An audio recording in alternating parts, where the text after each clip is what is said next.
Hello. Welcome. Caught me on the hop a little bit. I'll explain in a moment. Welcome. Starting a bit early there because I pressed some buttons that I didn't need to press. Welcome one and all to Warhammer Sunday. I am just quickly covering my rear end here and tidying things up. Welcome. I've not even got the chat open yet. It's just all gone wrong. I just set the stream going. And my very dear friend Mike and Sharon from New Zealand, who've flown over this week for a visit, not seen him for years, they just suddenly knocked on the door and said hello, and I'm like, I've got to start a live stream in a minute. So I'm a bit flustered. I had to say hello and do all the hugs and then quickly come back for you. So I'm a little bit early because I thought I'd missed my deadline. Apologies everyone. Welcome.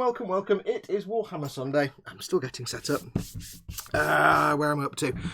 I'm sure there's something missing. There's something I'm not looking at. Never mind. Anyway, I'm completely confused now. It's all gone wrong. Welcome. It is Sunday. It is Warhammer Sunday. Traditionally, the day or the weekend is when I work on my Warhammer army, the unending forces of the Holy Contrivance. However, I'm not doing that at the moment because for the next few weeks or for a while I'm going to be working on getting all the Warhammer Conquest models built in advance of painting them later in the year or later on when other things are out of the way. So I am going to be building some Warhammer Conquest stuff today. However, it's going to be the usual Warhammer nonsense. I'm going to sit here and do some work, or try and do some work. And as always, you guys are going to hang out and chat. I'm going to keep you company. And we'll have a good time. We'll do some stickery giveaways and all that goodness.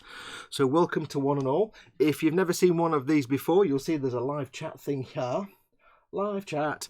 Do come and join in the live chat. That's just the chat for everybody else to see, but there is a typey chat. If you're watching this and you can't see where to type in the chat, it's either underneath the video if you're on YouTube or you're not on YouTube. So just click the little YouTube icon that's down here in the bottom right hand corner somewhere, and that will take you to the YouTube page where you can see and interact and do the typey and have a jolly good time. And if you want to win a sticker, you need to be in the live chat anyway, so come and join in. Guthorm says hello. Don't forget, as always, if you want to get my attention, I've got the chat here on my iPad. So if you want to get my attention, you need to put your questions or comments in big, fat, capital letters so I have a chance to see them. If you want to, you can do a super chat, which is the little dollar symbol in the bottom underneath the chat window, the little dollar symbol. That puts your comment in a big coloured box, gives me a chance to see it, and makes a little noise on the telly screen. You'll see it in the corner. Gives me a chance to see it. Or, of course, you can, if you need to, if you've got no other way to get hold of me, you can send me an email. Email address is, where is it? I can't work out where the camera is. There, fox@modelmakingguru.com. But there's no guarantee I'll get that during the stream, but I will try. So welcome, one and all. As always, we're still doing the stream boss battle. I'm not the stream boss. It's actually Kevin or Simon Reynolds, our very good Golden Demon winner friend in chat. He's the current stream boss. The basic game is, if you've never seen it before, if you want to win up to 500 quid's worth of stuff, 300 to 500 quid's worth of Warhammer or Forge World stuff, you need to get knocking him off that throne. All you need to do is do a super chat, like I said, at the bottom of the chat window, or put a tip through the tip jar, which is streamlabs.com/modelmakingguru, and that will take some of Simon's health off. The more you put through as a chat or a tip, the more you take off. When his health gets to zero, if you get him to zero, you win. Basically, the balance of all those tips and super chats is yours, and you get to buy that much stuff. You get to choose that much value of stuff from Warhammer or Forge World, and I will order it for you and send it to you. So get your tips and super chats coming through. So have a quick look at chat. I'm still completely flustered. If I seem a bit all over the place, it's because it was a very nice surprise when my friend just turned up on the door saying hello, and I'm like, I've got 10 minutes. I've not seen him for years. He just turns up on the doorstep, and I feel really bad for saying, listen, I've got to go in 5 minutes because I'm doing live stream and it's already rolling. So sorry guys. I will catch up with them during. There is pub planned for later on in the week, so it's all going to be good. They look really good as well. They've not seen him for years. They look really good and healthy and everything. Let's have a look and see who we've got in. We have Quino Man is not the first in, but he's the first on my chat here because I missed the very start stuff. Quino Man is in. Pascal is in. Hi, Quino Man. I think Pascal was actually first because he said, the streams. Pascal actually came in the chat before I'd even set the stream up because I was setting the stream up and he's like, where's the stream? So I think Pascal gets first on that one. Chris is in. Chris at Gross Models, one of your mods. He says, I'm doing other stuff, so not sitting looking at chat. Sorry if I'm away for a while. That's fine. I'm glad. If I'm not your priority, Chris, that's fine. We'll just talk about it later. Don't worry. Fubits is in. Hoi, what's up? He says. We have Dad is in. Dad is another one of your mods for the afternoon. Welcome, Dad. Dad is a lovely, lovely, lovely guy who will look after you, but if you cross him, he'll break your spine with his little finger. So don't cross Dad. In chat, I mean, obviously not literally. Well, then again, you never know. He's got secrets, you know. That man's got secrets. Welcome, Dad. Thy creator is in. It's just me, or does the little title say giveaway? Says thy creator. Yes, it's stickers. Stickers, giveaways. I think I meant to take that out and I forgot to take it out. So, oops. Let's have a look. Who else have we got? Yes, stickers, I suspect. Have to wait and see, says Dad. Yes, it's stickers. I don't know. I kind of put it in and thought, oh, I should take that out. It's a bit misleading, and then I totally forgot. Who else we got? Lynn is in. Lynn says, I'm here for the day. Welcome, Lynn. I know she's going to pop out and she'll be back in a bit. But Lynn, it's not often Lynn gets to join us because she works a lot on Sunday. So welcome, Lynn, if you're not back yet. If you are back yet. Who else do we have in? Thy creator, I think, said was in. Yep. We have Nim is in. Welcome, Nim, and Candygram for Mongo. Nim says, hi, sorry I had to take a post-work pre-stream D&D nap. Nice one. Naps are always good. Candygram says, greetings. Tip of the hat to Dad. Hope all is well. Cool. Mystery package. Yes, we have a mystery package open today. And Simon Reynolds, our Lord and Saviour, who is the stream boss at the moment, our Lord and Saviour Kevin, Simon Reynolds, is in the chat. Dad says, onwards with the Bane Blade. Yes, Dad is working on his Bane Blade. It's about that big. It's about the size of an enormous house. And Dad, as always, I need you to tell me all the facts about your Bane Blade. I'm dead jealous because Dad's got a Bane Blade. The red streak.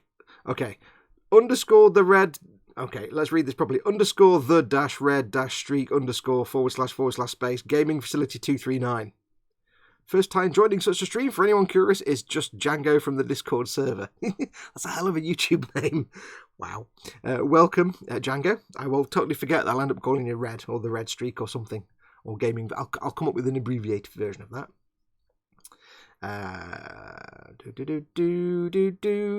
Nim says to the Red Streak, welcome to the Sunday Madhouse, where we chat and fox clues about 3 pieces of plastic together. Wow, that's optimistic. Fluffy Guts says, hi, welcome, Fluffy Guts. Who else have we got? Anybody else come in and say, Walter Wilmoth, welcome. Snowman is in, welcome Snowman. We have Interzone 88, g'day. Jamie Bone is in, welcome Jamie. The chat just jumped, so I might miss somebody. We have Matt Bradford, welcome Matt. Scott Sutherland, so that's 2 people, that's 2 Orkney contingent are in today. Scott and Lynn. Lindsay, I should say. Who else do we have in? Guns Down in Hale. Welcome. Who else have we got? I think that's... Oh, Frankie Goes to Hobbywood. Oh, nice one, Frankie. Don't see you often. I'm back from a fantastic remote control event, Superscale 2019, so I can enjoy the stream, says Frankie. Welcome. It's not often you get a chance to join us, so welcome. It's nice. Wayne Hayward is in. Good to have missed the last 2 weeks, but Beer Festival and Games Expo, those are both valid excuses. Beer and video games, you're allowed to be absent. Team Inept is in. Paul at Team Inept says, hey Dad, when is it time for the 2 things? Pictures in the boom hut. Don't look yet though, says Dad. That'll be his Bane Blade. And that Chamchi Gimbap is in. You hand are very clean. Yes, I'd washed them. I went for a wee before we started, so I had to wash my hands. And I had to wash my hands anyway. Right, so Dad has asked the question, before we get going, what is on the bench and what is in your belly? So, as always, I want to know what's on your bench, what you're working on. Tell me, with all the words, tell me all the things. And, more importantly, because I don't really care about what's on your bench, I really care about food. And I want to know, what are you... Oh, I've got some paint on my hand, look at that. I'm talking to clean hands, I've not. I want to know what food you've either got in your belly, because you've had your dinner or your lunch, what you're going to have in your belly, because you're going to have your dinner or your lunch, or what you're planning on having, or what you want. I don't know. Talk about food. I like food. Food's brilliant. I've loads of energy today. I've of course got my enormous cup of... Well, it's tea again today, I'm afraid. Enormous beverage. And yes, I've got some paint on my hands. That is actual Games Workshop contrast paint from Games Workshop contrast paint. Yeah, I went there yesterday to do some tests. Test out the contrast paints. I'll show you with your eyes. I'll zoom in a bit. It'll probably look terrible because I'm zoomed in, but if you didn't see the other day, I had a bit of a play with the contrast paints, and it'll look terrible on telly here because digital zoom is ass. But I worked on a Space Marine first, and then I worked on a Poxwalker. Now, the Space Marine, I found some issues with the contrast paints. They're really nice. You literally do slap it on as one big fat thick coat. And it takes your brain a little while to get used to doing that, because your brain's screaming out saying, this is all completely wrong. So this is not very good, because I was still trying to figure it out and break the habit of a lifetime. It works really well for getting a base colour down onto your dude. If you've got like 100 Space Marines and they're all going to be like green or red or blue or something, and you want to shave some time off, you could use them all. You could blap them with a contrast paint and get them all painted and shaded quite quickly. It's not obviously competition or display standard, but it would look quite good. However, there's one slight problem. And I was doing some experimenting. There's no metallics paints in there, so you'd have to still use metallics and stuff like that for any other bits. That's Stormhost Silver, I think. If you then need to go over with a different colour, like, you do paint your metallics or some of the details, and you say you're painting your trim on your pauldron and you slip with the brush and you get some gold, so you're painting Retributor armour on the red, you're a bit knackered. You can't just go back over with the contrast paint that you painted the base colour with, because it's transparent. So if you say slip with the gold and you get some on the pauldron, let's say you're painting here, painty, and you slip. You've got some gold on the pauldron. You want to go back over, logically, if it was a normal paint job, you go back over with the red. You can't, because you'd see the gold underneath. What you have to do to clean up is go back over with one of the primer colours, like the Wraithbone or the other one, that name I can't remember, whichever the primer colour was that you used first off. Go over with that again, and then go over with the contrast paint. It will hide it quite nicely, but it's an extra step you've got to do with the primer colour first, because these are transparent. So it will make, if you're one of the people that like paints, like me, you'll paint something over the top, make a mess of that, go back and keep going backwards and forwards. It's going to be a problem for that. But for quick paint jobs, and here's an interesting thing. This is a very, very, very dark blue kneecap, and this is a very light, quite nice, almost like glowing, if you put a gloss on that, it look like a light of some sort, a blue colour. This is exactly the same colour. This was whatever the blue, I can't remember what the colours are called. This was some sort of blue over the just off-white base, and this was the blue over the red. And you can see, because they're transparent, it gives two different colours completely. So there's a lot of possibilities for some special effects. However, where they came into their own, and when it suddenly clicked for me, and they suddenly made sense, was when I did this dude. This is just a Poxwalker. This was me fussing around with it for sort of 45 minutes, just trying all different things. I did discover that the greens and the blues are really nice if you want to do a glowing eye lens effect, or a lens of some sort, or a glowing monitor, or glowing, say, targeting lens or something like that. Paint them white and then use some of the colours over the top. It's really nice. There's a green and a blue that are very similar to Ammo by MiG, Periscope green, and one of the blues, and the crystal green and blue. They're very similar. This guy was what, 45 minutes of farting about. This guy literally took me 5 minutes, and it really was. I didn't care, I didn't think, I didn't wait for anything to dry. I literally did wet blending all over him. I started off with, there's a colour called Gulliman Flesh, I think. I basically painted all the upper torso and the feet in Gulliman Flesh. I went blah blah blah blah like that, slapped it on, one thick coat, slapped it on, made sure it wasn't pooling. While it was still wet, I went over with some kind of green colour that looks a bit like Athonian camo shade, and splappled that on in places where there's all the pustules and bits and bobs. Then, while it was still wet, this is all while it's still wet, I got one of the purpley colours and just got a brush full and touched it into where these big pustules are, and some of the little areas where there's groups of pustules. And while that was still wet, I then took the orange colour and just slapped it all over the pants. That's one coat of orange on those pants. Now, again, keep in mind, it looks a bit crappy on your screen there because it's zoomed in. Digital zoom is terrible. But I think for like literally 5 minutes work, for things like this where it's a rigid armour, they've actually said themselves it's not the kind of thing you're going to use for like vehicles much, but for figures. For things like dudes in armour, it's going to be useful, but not that useful to us who are experienced at painting. But for organic stuff like these, like Poxwalkers, like, for example, possibly Death Guard, where there's not nice, neat, crisp colours, where it's all varied and there's different shades and everything mingles together, and organic stuff, it could work brilliantly. I was dreading painting the 40-odd Poxwalkers that come with the Warhammer Conquest. When it comes to painting them properly, I'm going to use the contrast paints, and I'm going to get them done in a day. So, that, I mean, keep in mind, if I was painting this properly, that would all be contrast paints. I would then go in with proper paints over the top, like I would add the metallic bits for buckles and weapons. I would add maybe a highlight coat for the orange just to give it a bit of ping. I would add some little fleshy highlights here and there. I did a glow on the eyes. That was a quick job. I'd go and tidy that up.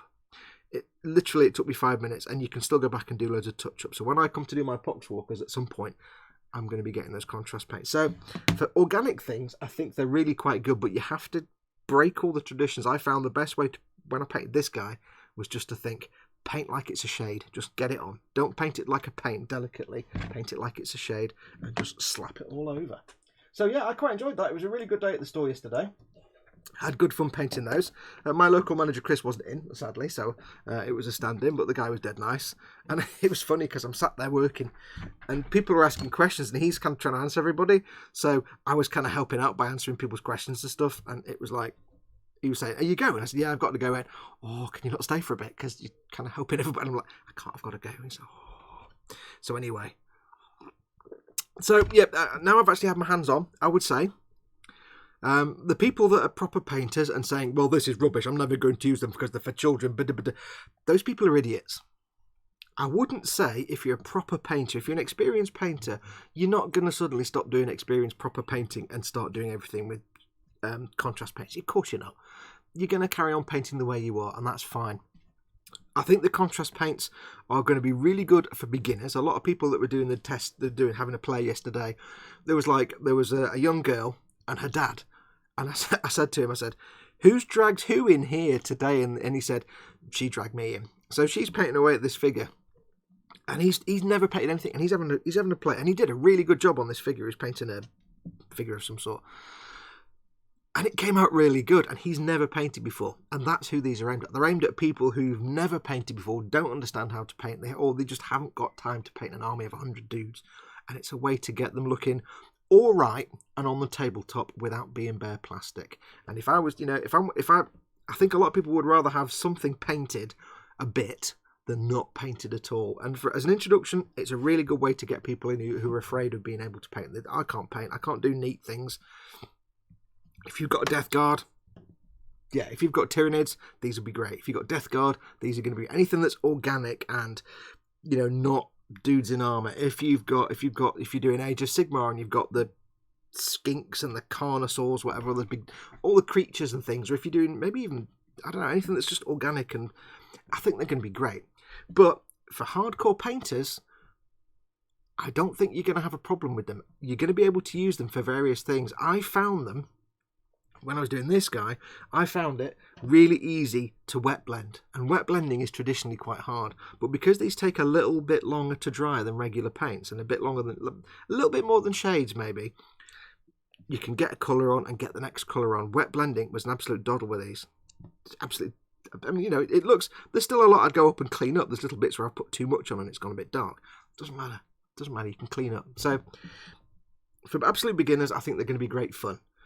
For younger builders, they're going to be great fun. For proper painters or experienced painters, it's another thing to have in your toolbox. There's lots of uses. Like I say, the blues and the greens and the reds will make really nice lens colours because they're clear. They're basically clear paints, like Tamiya clears or ammo clears. You can put them over a white base and on a little lens, like an eye lens or a rifle lens, and it'll look like a clear paint. Put a bit of gloss over the top, you've painted it. Now I know there are technical gem paints and things, but it's just another tool to have in your thing. So people that whinge about them saying, "Oh, they're just paints, they're just rubbish. I know how to paint properly. I'm not going to use those." Those people are idiots. So yeah, ignore them. Do you need to go out and buy the whole set? No. I'm not going to go out and buy the whole set. I'm just going to pick up the colours that I need if I need them. Like I say, when I do my poxwalkers, I'll be picking up the relevant colours because it's going to be fast. Let's have a look. Let's see what people are doing. So Muha is in. Hey guys, welcome Muha. Candygram from Mongo says, Bench and Belly, Bandai A-Wing Fighter. I bet that tasted rubbish. Add omelette with spinach, mushroom and peppers. Just to be clear, the A-Wing is on the bench. Oh, I like the fact you did that. Yep, Bandai A-Wing. A-Wing's one of my favourite. After the Y-Wing, my favourite has to be the A-Wing. Then followed by the X-Wing. But Y-Wing's my favourite. A-Wing, mint.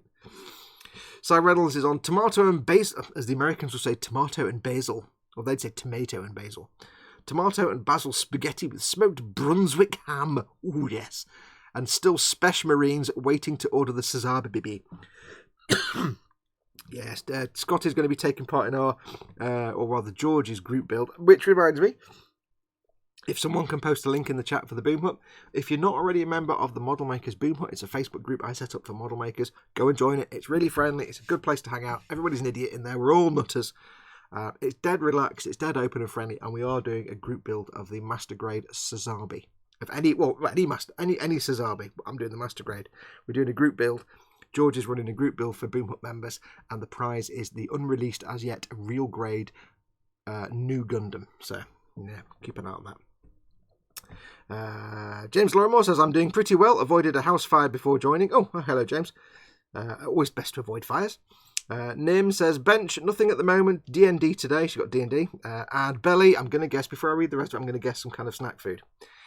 Just finished a Kinder Joy egg and probably some mini cowboy burgers. I like the sound of that. Is it that time of the month again when you happen to eat the snacky foods? Yes. Champchi says, I'm working on getting hot water into my kitchen. That's not fun. That's not... Yeah, good luck with that, dude. Good luck. Let us know if you get it fixed. Matt Bradford, Blake 7 Federation Pursuit Ship, and coffee. Good choice. If you've not seen in the Boom Hut, Matt is building a completely scratch build Federation gunship, a pursuit ship from Blake 7, which is... You kind of have to look at it.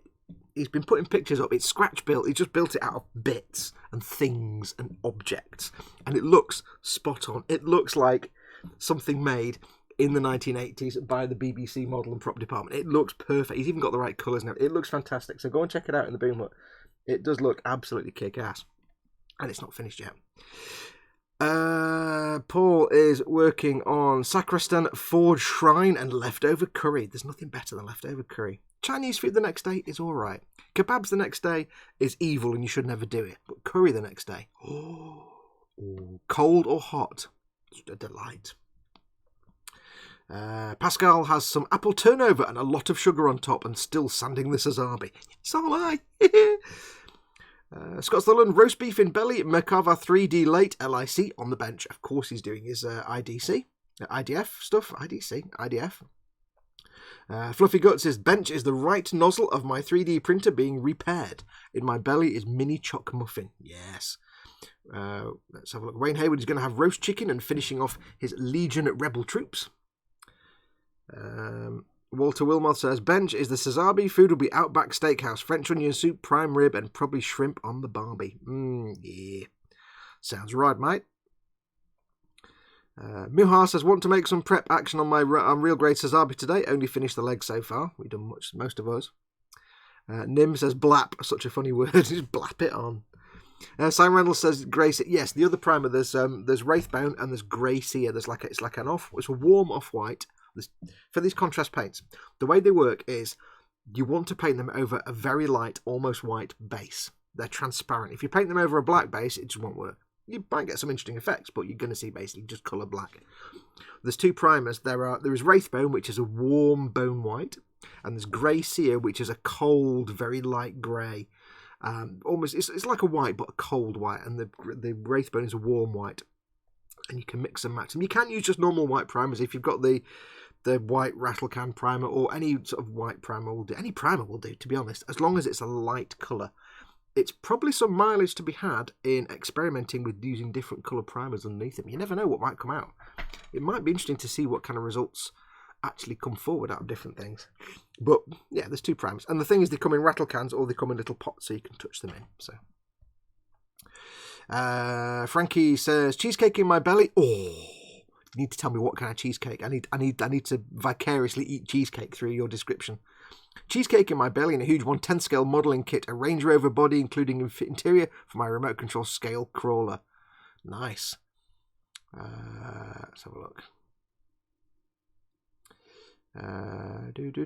Foobit says, we are DIA, dudes in armour. Glad I'm playing Death Guard, says George. Yeah, those contrast paints, they are going to be great fun for these guys. Literally, that is 5 minutes. And that's just me with no experience of the paint. I'm sure once I've used them for a bit and got a bit better, I could make that look even better, but literally 5 minutes. 5 minutes and like 3 colours, 4 colours. So, yes. Sai says, another pro tip for contrast, by the way, folks. Prime Wraithbone or Grey Seer and pick out your highest points with a pure white or even a zenithal of white. It takes them to another level. That's the other thing, yeah. Because they're clear paints, think of them... The way to think of them is they're a bit like shades, but whereas a shade will put a little bit of a tint on a flat surface, let's say... I don't know, let's say we put some over Guthorm. If it was a shade, you'd put some over Guthorm and it would tint his white fur a little bit, but in the recesses it would collect and pool and you get the darker shade. That's how shades work. These contrast paints are a bit like inks or just darker shades. They've got very dense pigment so that when you put it on, it behaves the same way. It goes over, it pools and collects into the recesses, but it leaves more pigment on the flat areas where there's no recesses. It leaves more colour and it colours them more. So it's a bit like, that's how you get this idea of it being a paint and a shade at the same time. It leaves more of a tint on the flat surfaces. So that's why the thing is one thick coat. I did also try, you won't see it on camera, but one thing you can do is more than one coat. I've got on here, I tried painting the greave on his leg there. The front bit has 2 coats of the red, the back bit is 1, and there is a noticeable difference. So yeah, I quite enjoyed it. I can see them being useful to me in the future. Foobits says, broadsword. Best thing about broadsword. Yes, well done, 10 points. Let's have a look. What else we got going? I fancy trying contrast paints for flesh and weapons, says Wayne. I can imagine they'd be good for skin. I'd have to have a play with them, though. Apothecary white is fecking sensational for shading white. I hate painting white myself, says Simon Reynolds. Mini pork pie, says Snowman. And Death God Rhino. Oh, yes. Dad puts a link up for the Boom Hut, and George says, join the group, Bill. Benches for George. On his bench is an H2 Magnum, and the belly is unknown as it's early morning. You should be eating something. The moment you get up, the first thing you should think is coffee and food. At least that's how I work anyway. Fluffy Gut says, the nozzle is working again. I'm a fecking genius. Well done. Good girl. Just Django has clearly changed his Xbox Live name. Still got the real grade unicorn's right leg on my bench, while nothing but Pepsi from a Coca-Cola cup in my belly. Is that not like a break in the universe? Chamchi asks me if I've ever spent time in a dark room. I've never been in a dark room. Fluffy Guts back in a bit. Have fun, guys. Oh, she's gonna. If you're still there, Fluffy, you have to hang on if you can, because I'm about to open your package in a minute, or at least Scott. Tell her how it went. Trying to get as much of my IDF stuff finished for the model show in August, says Scott. Right, so unfortunately Fluffy has just left, but it's actually Fluffy's package that I'm going to be opening today. So if she has gone, Scott, if you could just let her know that she missed this bit. Timing and all that.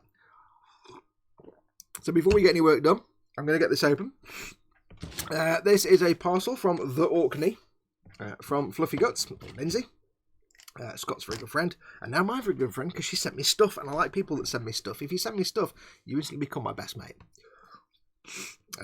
James Lorimer is working on a Legend of Zelda paint scheme on the Gundam Love Phantom. I don't know what the Gundam Love Phantom is, but it sounds good. Right, so we got this package from Fluffy Guts. Let's get it open.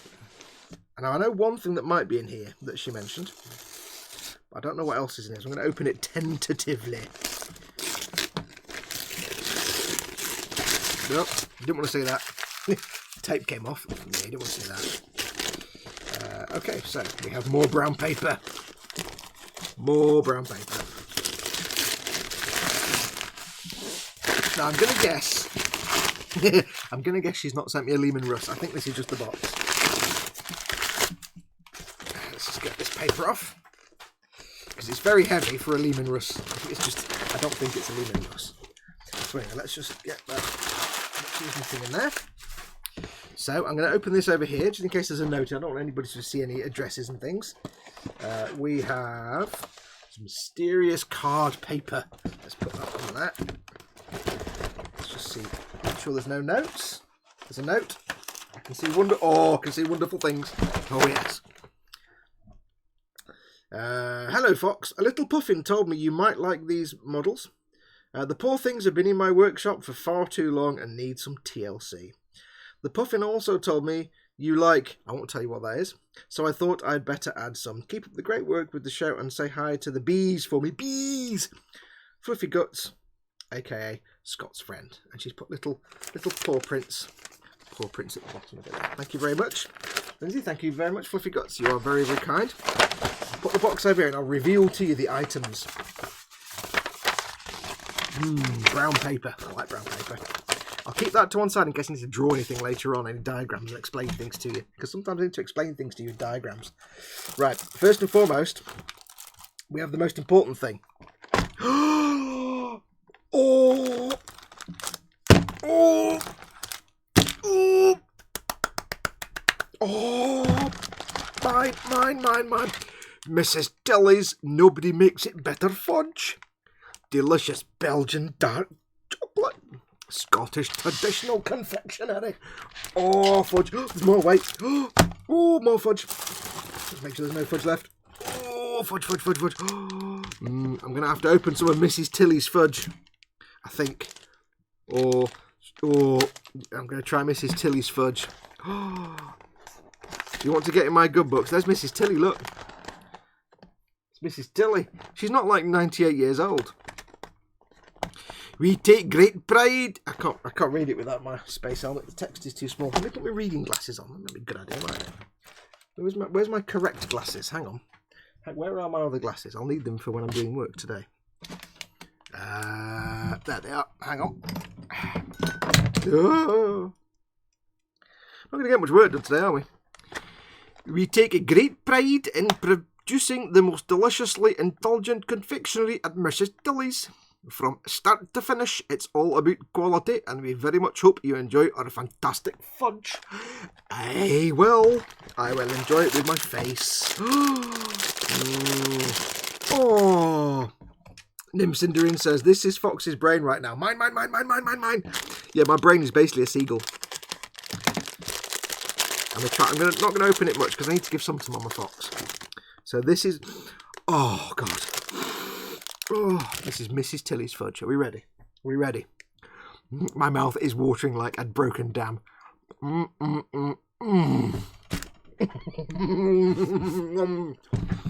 Oh, my life.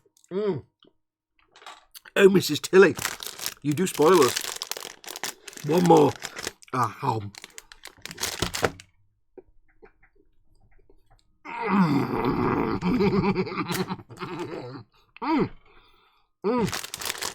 One more.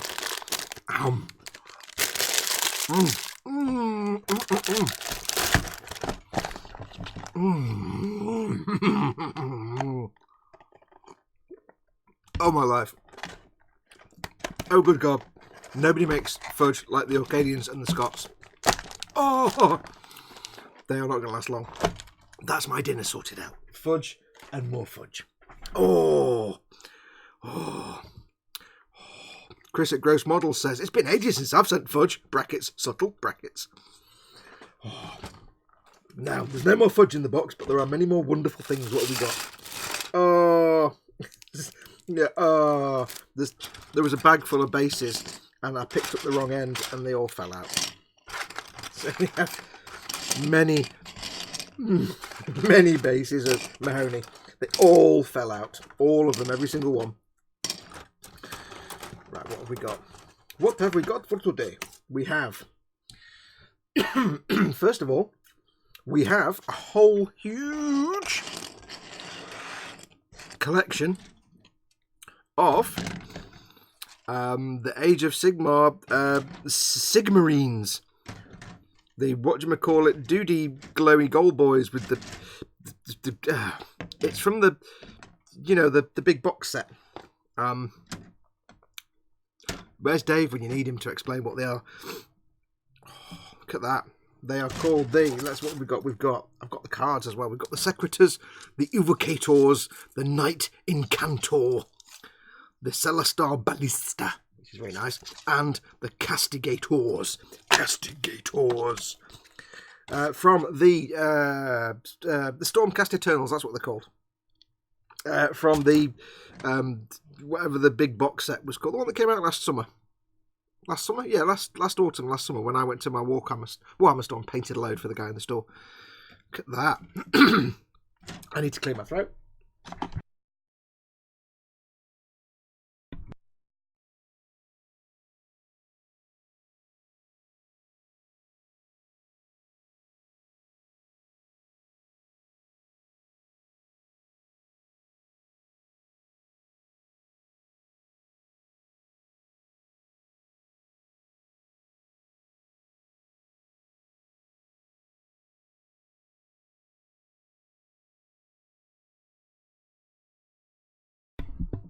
I was still muted, wasn't I? Sorry.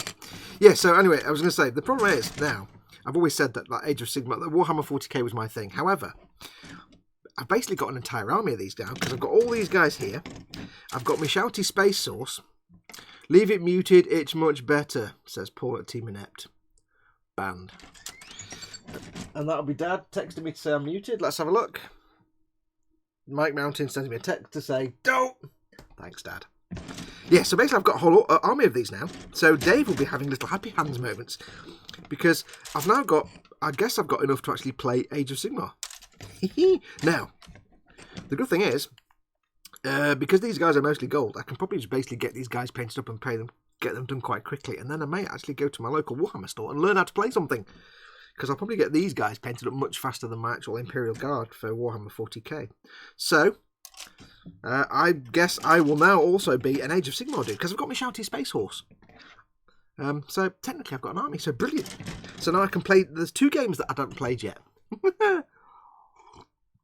So they are awesome. I'm going to have fun painting those. I don't think it's going to be, from the ones I have painted, it's not necessarily a complicated paint job. It's mostly gold with some coloured bits, so they'll be quite nice to paint. I enjoy doing those. I do love me some Retributor armour. So thank you very much for those, Lindsay. That is very nice. Now there are also, I don't know what these are. There are also some metal figures here. Let's have a look. They look very... I don't know what these are. They look kind of like they've got a cross between Greek helmets and that Viking, that helmet that was found down south, the one that you see on history books. And there's a metal flag, metal banner. I don't know what these are. They're very nice. Let me get my helmet again so I can see. It's also started raining outside and it's very, very loud. They look very old.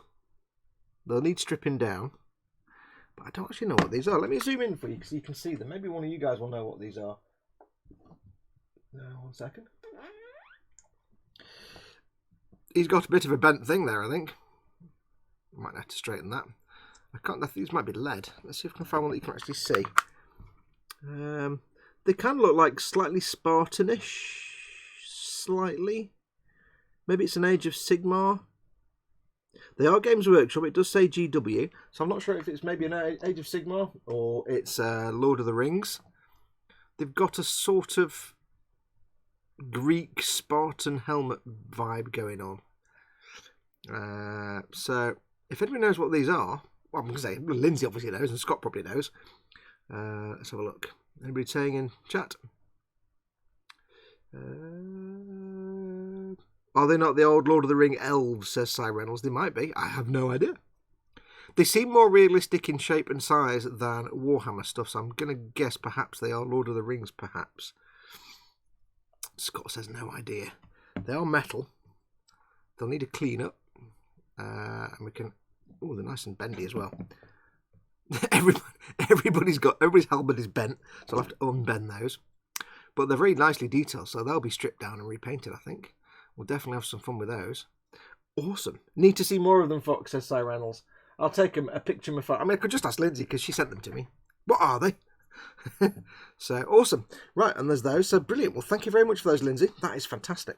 Especially metal miniatures because you don't... Cy says he's pretty sure they are Lord of the Ring elves, the old original Lord of the Ring minis. They're probably worth something in that case. Wow. Dude. People, when you get the metal miniatures... They can be worth quite a bit of money, so I'm always floored when people send me these things. I'll have to unbend that. My weapon's not working. I don't know. I can't. My stability's not working anymore. It may have gone a bit wrong. Or maybe he's just saying, it's a bit windy here, isn't it? Oh. Let me zoom out again. So that is absolutely brilliant. Fantastic.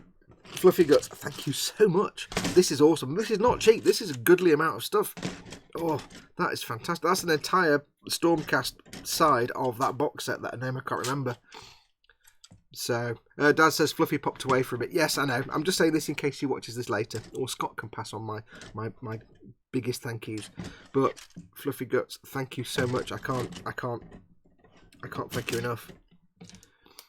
I'm going to have to do my best to paint these massively goodly. Massively goodly? Is that even a word? That's not a real word, Sam. Soul Wars box set, that's the one. That's me told, lol, says Dad. Yes, so FG, thank you. I've got many bases. I'm going to guess the big ones for the shooty gun. Like that. So, Dave. Oh, she's just come back. Oh, I missed it. Oh, no. Lindsay, Fluffy Guts, thank you. I can't thank you enough. There's a million things in here. Everybody wants to know what these are. We think they might be Lord of the Rings, old metal Lord of the Rings elves, but we're not sure. We're thinking Lord of the Rings because they're realistic, so you can tell us what these are. But thank you so much. I can't thank you enough. These are going to get beautifully painted, if I do say so myself. But you do realise you've now made me have an Age of Sigmar army. I'm going to have to learn how to play Age of Sigmar now. Oh well, nothing wrong with that. Learned how to play 2 games. So I can't thank you enough. Thank you. I shall put these to one side, safely over here, so I don't ding them. Yeah, so that's me now. I'm going to be. I mean, the thing is, I've been looking at the Age of Sigmar models anyway, because I always said that it's all fantasy. I don't do fantasy, but some of the models are fantastic. There's bits of dust that come off. Some of the models look fantastic, and I've got the shouty space horse, so I've definitely planned on getting various models from Age of Sigmar because some of them look beautiful. I actually really want to get Skaven. I want to paint up some Skaven because it's like little rat dudes. How do you not want to? So I think it's kind of inevitable that at some point I would have ended up doing Age of Sigmar anyway. So you've now given me a little kick up the backside, so thank you very much. Also, but more importantly than any of that, more important than all of that, is Mrs. Tilly's fudge, which I need to eat more now. I can't explain to you what that looks and tastes. Smells like. Look at that with your eyes.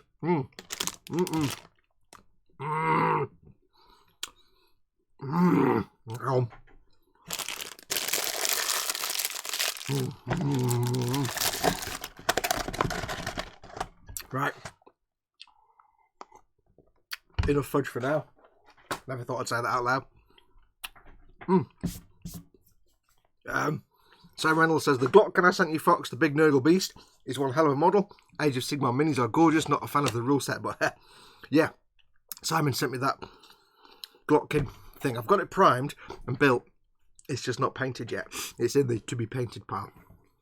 But yeah, that is. So yeah, some of the Age of Sigmar models, they look amazing. And I've been looking at some of the beasts and things.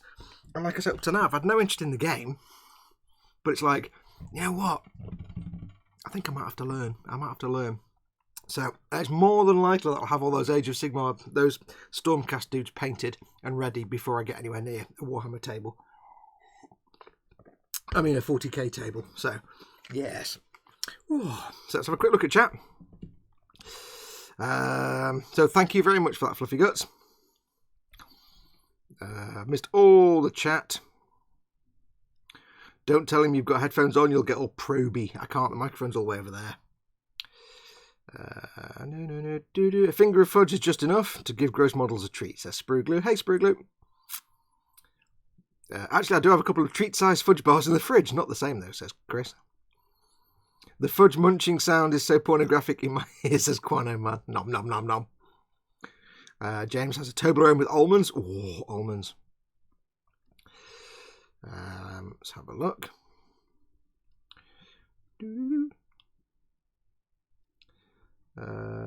Would you like some fudge? Gross model, says Scott Sutherland. Yeah.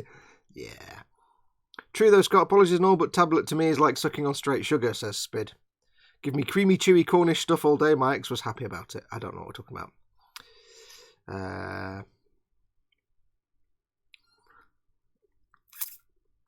Let's have a look and see.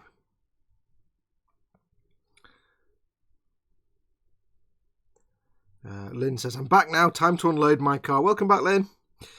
I've not done any work yet. Oh, missed the mailbag. Don't worry. You can always scroll back a bit.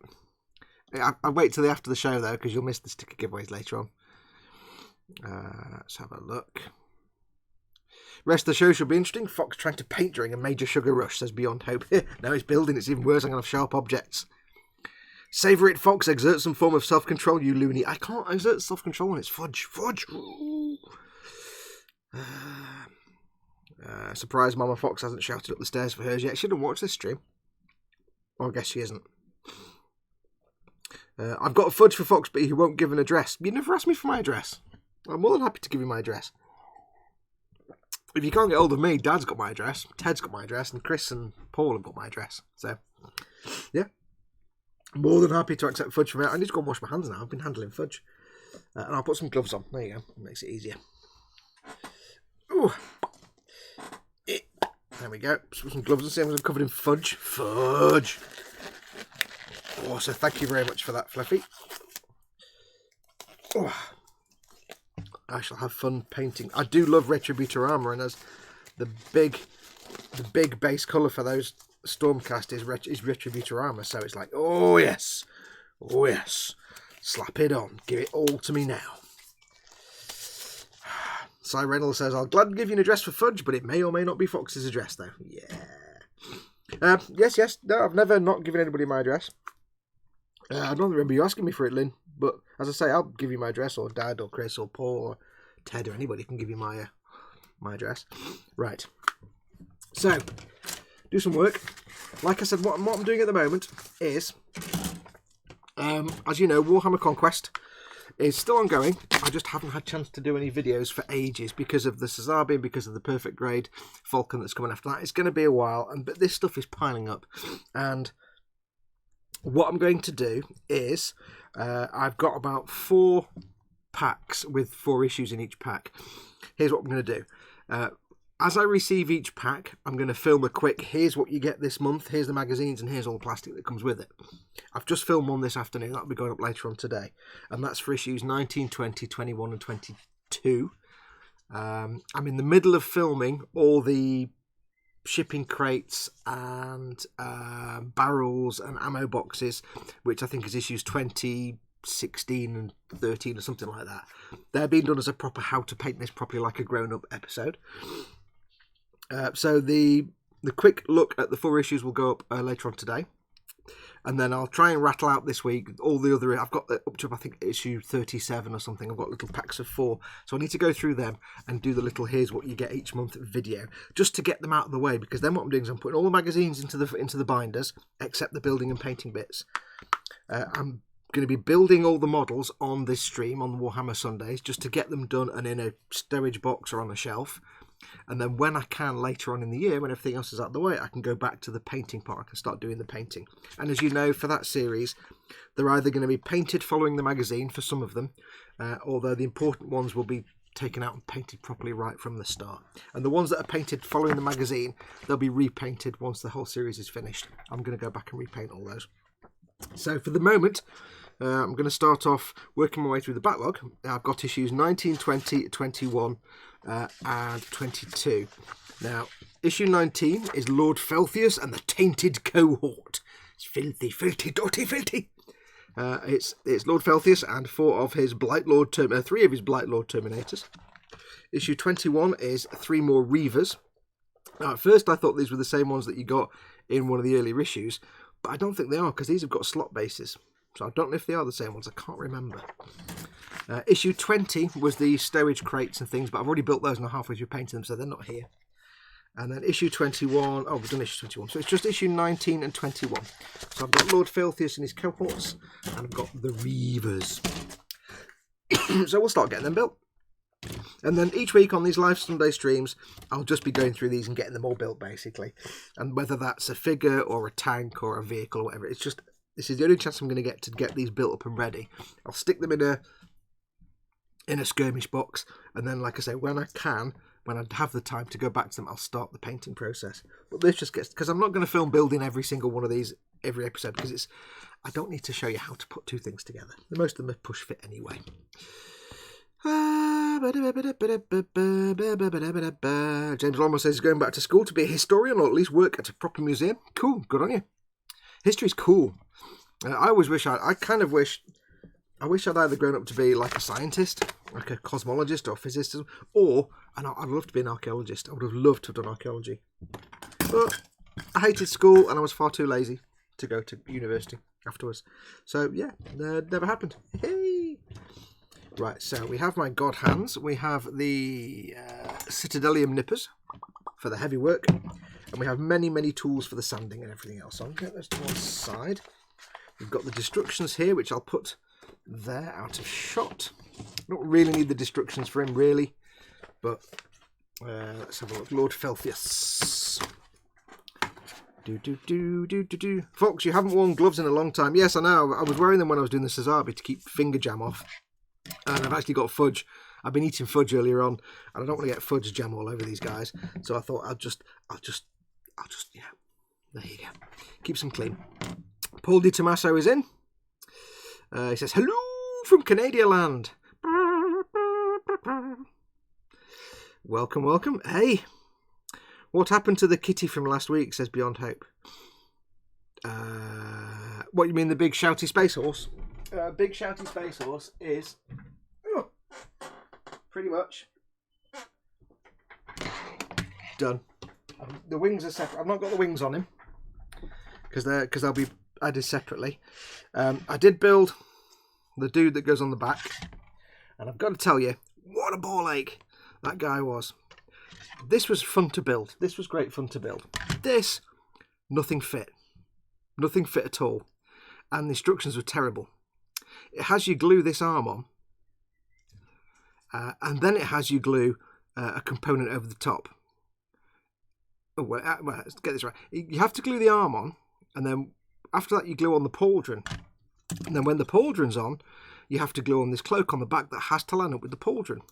However, it doesn't tell you that. It says glue the arm on. So you glue the arm on, and then you leave it for a bit and you go and do that arm. And then you come and put the pauldron on, and it doesn't say it. And then when you come to put this cope on the back, if you haven't lined up the arm and the pauldron perfectly, it won't fit. It doesn't tell you that. It doesn't. So I was lucky I could pull the arm and pauldron back off. So what you should do is put the cape on first and then the arm and the pauldron. But yeah, it didn't tell you that. And I don't know, I didn't enjoy building this dude at all. There's a big massive seam line down the middle of the saddle, which is hidden there, but isn't hidden there. You can see there's still some sprue goo filling that in. I just did not enjoy building that figure at all. And, apologies for the throat, and when he's actually on there, I don't think it actually fits very well anyway. You also have to then make sure he goes on there without the wings getting in the way. So yeah, I just didn't enjoy building him, but I actually adored building that. So that's going into the cupboard of waiting for priming and painting. I'll get him primed up. I'll probably get a load of stuff ready and primed over the next few weeks when it goes nice weather. And then at some point in the future, I'll get that painted up. But like I said before, it's just a case of I want to get as much as I can built and primed, rather than having lots and lots of boxes of kits, lots and lots of kits in a pile. Because a box takes up a lot more space than the model on a shelf. So yeah, so there we go. Let's have a look. Archaeology is my GK, is my goal, says James. Cool, archaeology is great. First time watching, says Tim Kelly. Hi Tim. He says, painting some dwarves at the moment. The best thing about Hero Quest is the barbarian. But it's not, that's for beginners, it's the dwarf. Yes, best thing about I can't get my words. I need more tea, hang on. I'm a bit hyper this afternoon because, well, I've just eaten a lot of fudge anyway, which doesn't help. But also my friends turned up from New Zealand and caught me on the hop, so yeah, I'm a bit, woo. I almost spent monies on Warhammer and Forge World last night, but my new wait 2 weeks and see if I want it rule kicked in, so we shall see. Whoa. Yes, I mean, buying things from Games Workshop, you should always do that, I think. I think doing it is always the right answer. Buying things from Forge World, make sure you're happy to build resin before you do. Make sure you're comfortable working with resin. Not because it's bad, but because it's expensive, the Forge World stuff. And it's not the best resin in the world. They're not the best resin kits. They're fine. Oh, nearly bent his end off then. They're not the best kits in the world, purely because a lot of them have been around for a while. And the thing with resin is that the longer it's around, the worse the quality castings get. So, and it doesn't mean they're going to be bad. It means if it's an old mould, it's been around for a while, you'll have a bit more cleanup and correction work to do. So, buying from Games Workshop is always the correct answer, but from Forge World, just make sure you're happy. If you're familiar with working with resin, then you're fine. If you've never worked with resin before, just think about it for a while. Maybe start with something not too expensive and see if you actually enjoy it. Because I've never enjoyed working with resin. I do have a 10-man squad of Deathcore that I need to build and then paint. But I think resin figures I'm not too bad with. Little individual figures. Full-on kits, yeah, it's a different story, where things have to fit together properly. Figures, might be alright. They're not too bad. They've got some soft details on them, just because they're very old now. They're a few years old. So, yeah, they'll need some correction and clean up. But Games Workshop, yeah, should always buy things from Games Workshop. You'll never not want the thing that you were debating whether you should get or not. You'll always want it. Let's have a look. Oh, Walter, don't give in to that. Just click buy, says Dad. Yes, Dad. I made a joke the other day. Dad. I had an imaginary conversation where Dad says, "Hey, guess where I've just been? I've just been online and I've bought one thing from Games Workshop." And everybody says, very good, Dad. What did you buy? And he went, Forge World. Yeah, Dad likes buying things from Games at Workshop. Dad likes his bits. Yeah. Dad was debating whether to get the Baneblade, so we all convinced him he should get the Baneblade. And I say convinced, we just said, yes, you should buy it, and he decided he should buy it. So he bought that, and I, of course, then said, you do realise there's a whole extra set for sponsons and bits and bobs. He went, oh. So he had to order that. So there you go. Speedy Curate says, broad sold.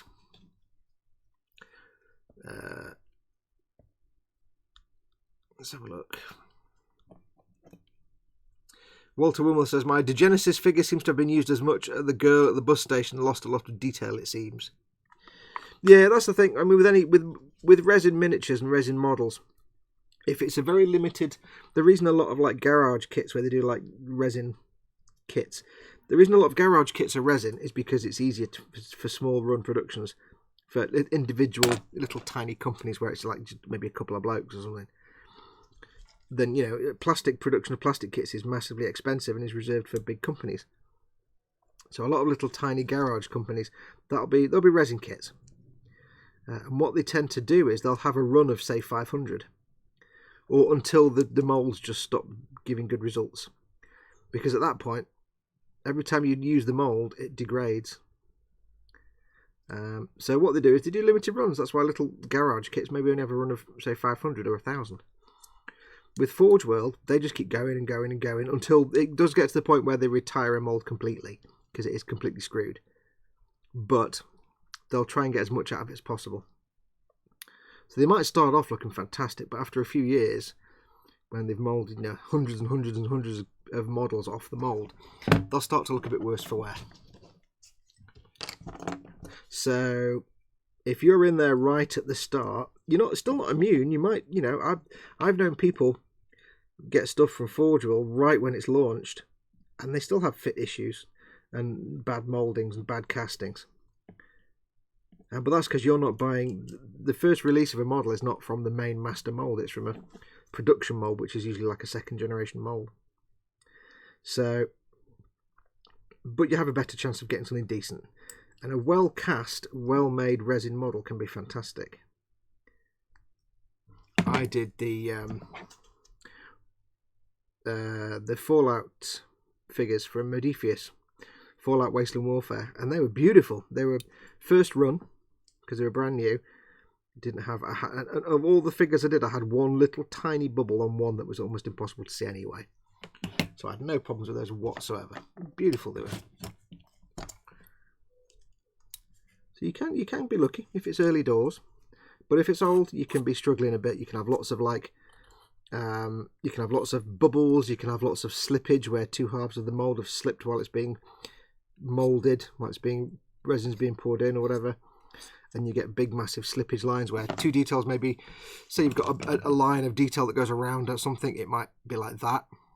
It won't line up because there's been slippage in the mold. The two halves have moved a little bit. So yeah. So it's a trade-off. They can either be really, really awesome with tons. You get a lot more detail on resin than you can in polystyrene and plastic, but you can often have to do a lot more remedial work to clean up your mess. And I've done a few resin kits. And I've never really. For me, I don't enjoy resin because it's too stressful. There's too much to do. I just want to. I'm not a builder. I'm a painter. So for me, resin, with its often requirement for lots of custom work and cleanup and filling and gap filling and filling holes and repairing bits that haven't molded properly, for me it's anathema, because I'm not a builder, I'm a painter. I don't enjoy the building process. I enjoy the painting process. So plastic kits, minimal building, I can do that. Resin kits, a lot of basically craft involved. Yeah, it's not my bag. If you enjoy building, you probably like them because you'll like to get your feet wet and get knee deep in the resin. But for me, nah, I'm not a builder, I'm a painter. So high maintenance kits, which is probably why, I rag on people like Revell and Italeri a lot, because they are high maintenance kits. They are kits for builders, not kits for painters. So yes. Building is not the fun part for me. Building is a necessary evil to get to the fun part. What's chat doing? I'm not a fan of resin these days, says Fluffy. Fox, when you have a moment, how do you go about adjusting your god hand snips, says Foobits. No idea, because I've never had to. I think you just wiggle with the screw. There's a little tiny Allen key screw there, I think. And there's I don't know, I have no idea. I've no idea. Can't honestly tell you. If mine ever go out of whack, I'll just have to cry and somehow get some more. But so far, mine are still working. No problems. Fingers crossed. Don't tempt fate. But I've never had to adjust them. Dad says, I fancy a trip to Warhammer World. It's only a 2-hour drive for me. Oh, Dad. That'll be both the best thing you ever do and the worst possible thing you'll ever do. But I think you should. You might meet Duncan or Peachy. Imagine that. I remember watching one of the Hang Out and Paint with Peachy and Duncan on Warhammer TV Twitch. And it was so funny because Duncan says, because he was talking about something, he said, oh yeah, I went down to the canteen the other day and there was some people that I met such and such. Peachy was saying that he went down and he met, one of the regular watchers of the show who's in their chat. He said, oh, I met such and such. Might be Notley or someone. And then Duncan's like, if you do come to Warhammer World, or if in any way you ever meet me in real life, I'm actually quite disappointing, so I'm really sorry. I was so humble. If you do meet me in real life, I'm actually quite disappointing. I apologise. Bless.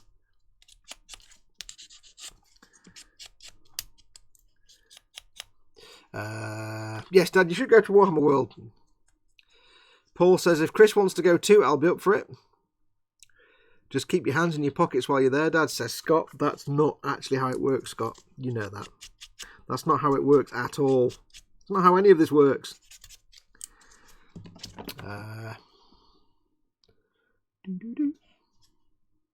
Paul de Tomas says, I would love a Stormhawk Interceptor.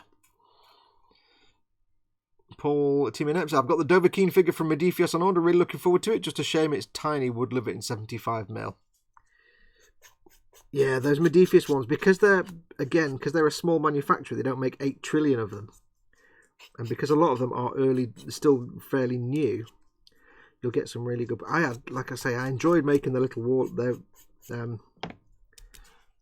Fallout figures. It was a super mutant. It was Nora. It's Fallout 4. I had a female protagonist, so Nora, a super mutant, and a Dogmeat. Now, sadly, Dogmeat did not have goggles or a welding goggles or a bandana, which I think was a bit of a missed opportunity there, really, but never mind. Right, that's that sanded. Now, do note this guy has a greatcoat cloak type thing, which could be an immense pain in the backside when it comes to where's my brush for dust.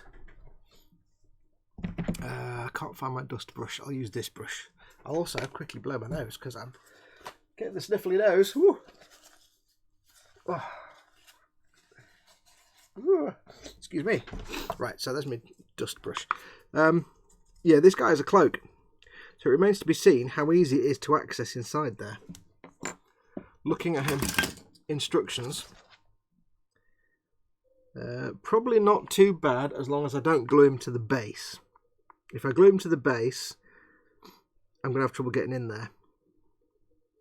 So I think what I would do is I'll try and put them together and see what it comes out like. But I think the easiest thing with him is just not to cement him to the base. Because you have to keep that in mind when you're building these kind of things. How is it going to go together? It's a fab day out, says Simon Reynolds. Ghost Lyle says pineapple, pineapple, pineapple, pineapple. Pineapple, pineapple. Pineapple. Fluffy Gut says I like plastic so I can chop stuff up and do my own things. I'm a builder, not a painter. It's different people like different things. Like I say, I'm a painter, not a builder. I will build, but I'd rather paint. Which is why I think I like Bandai stuff, because all the build just goes away, majority of it. See, I don't like these. They're giving you smoke coming out of chimney things as well, again. And I had this on Mortarion. On Mortarion, this like smoke effect. He had these exhausts on his back, and there's a lot of these smoke things you could just not glue them in because they look terrible. On this guy, yeah, you can't not glue those in. They're kind of built in, so it's a shame. I'd rather not have moulded smoke, but never mind. We can get around it. Let's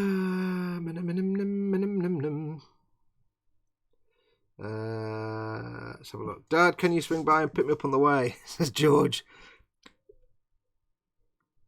The museum is ace. Simon says, hell, get someone, Fox. I'll drive. I would love to go to Warhammer World, but I just can't afford it. And it'd be no fun if I went to Warhammer World and I had no money to spend. No. I will go to Warhammer World at some point, but I'll need to save up so I can actually get some bits while I'm there. I will go to Warhammer World at some point.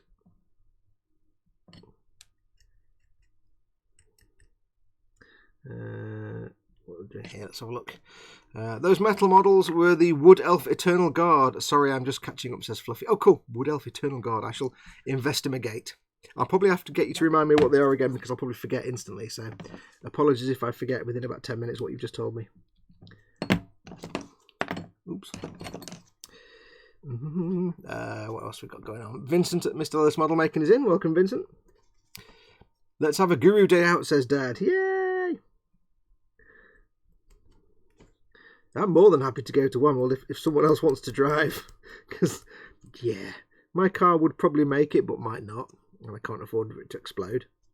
But right now, it's not something I can afford right now. Because, like I say, there's no fun going to Warhammer World and not even being able to afford, a cup of coffee. It's a bit rubbish. It's not working at all, is it? So I'd have to save up some pennies so I have a budget. Even if it's just a budget to go into Bugman's and get a coffee and a burger. That'll do me.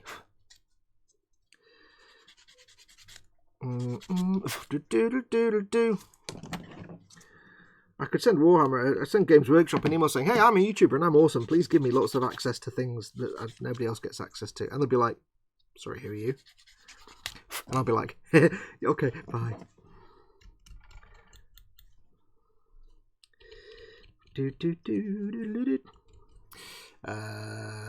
I'll pick you up, Fox. No worries, says Dad. I think Dad said that before, actually. I think you said that to me before, Dad, that you'd do that. We shall have to do that one day. Go to the Warhammer Worlds. Oops.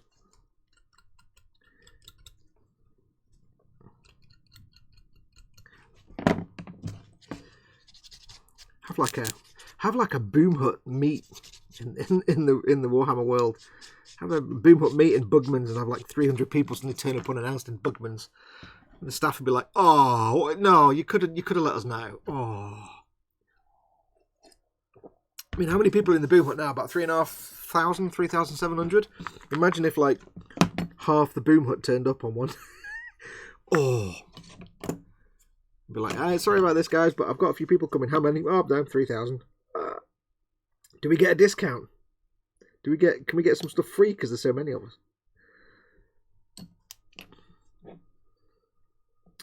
Oops, gouge. That was a bad move.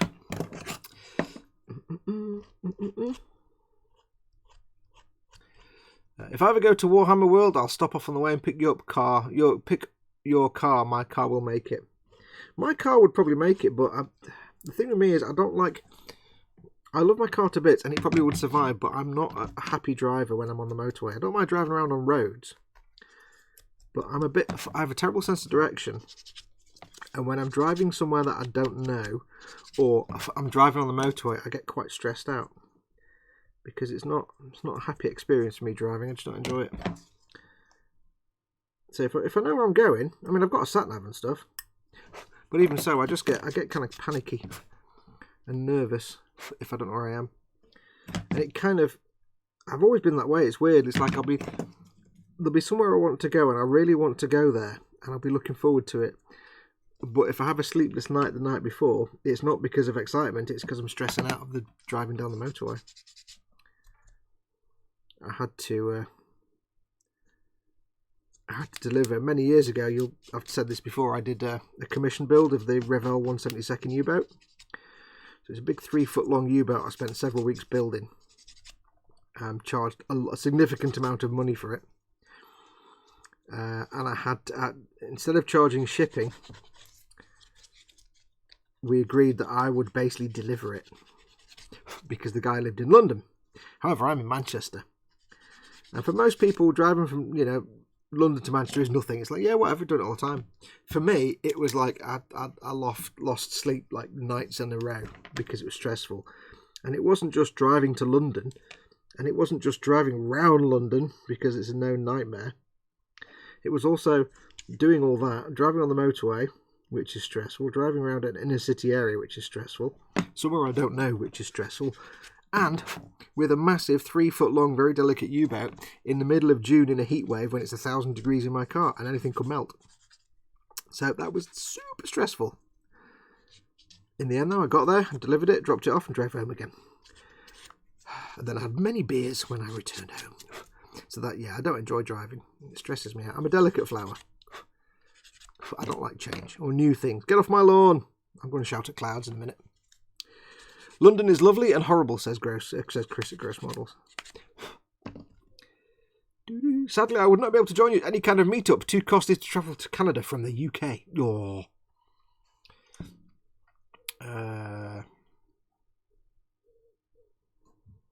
Let's have a look. I'd have to swim across the ocean, but it sounds fun, says Nim. He'll teach you how to play Fox in the Warhammer World Gaming Hall, says Simon Reynolds. Who? What? Who? Duncan? Oh no, he says, hell, I'll teach you. I read it wrong. He says, hell, I'll teach you how to play Fox in the Warhammer World Gaming Hall. I could learn to play on a proper grown-up table, on one of the famous tables where people do things. Yes. I will go at some point. I will go, don't worry. It's purely budgetary considerations at the moment.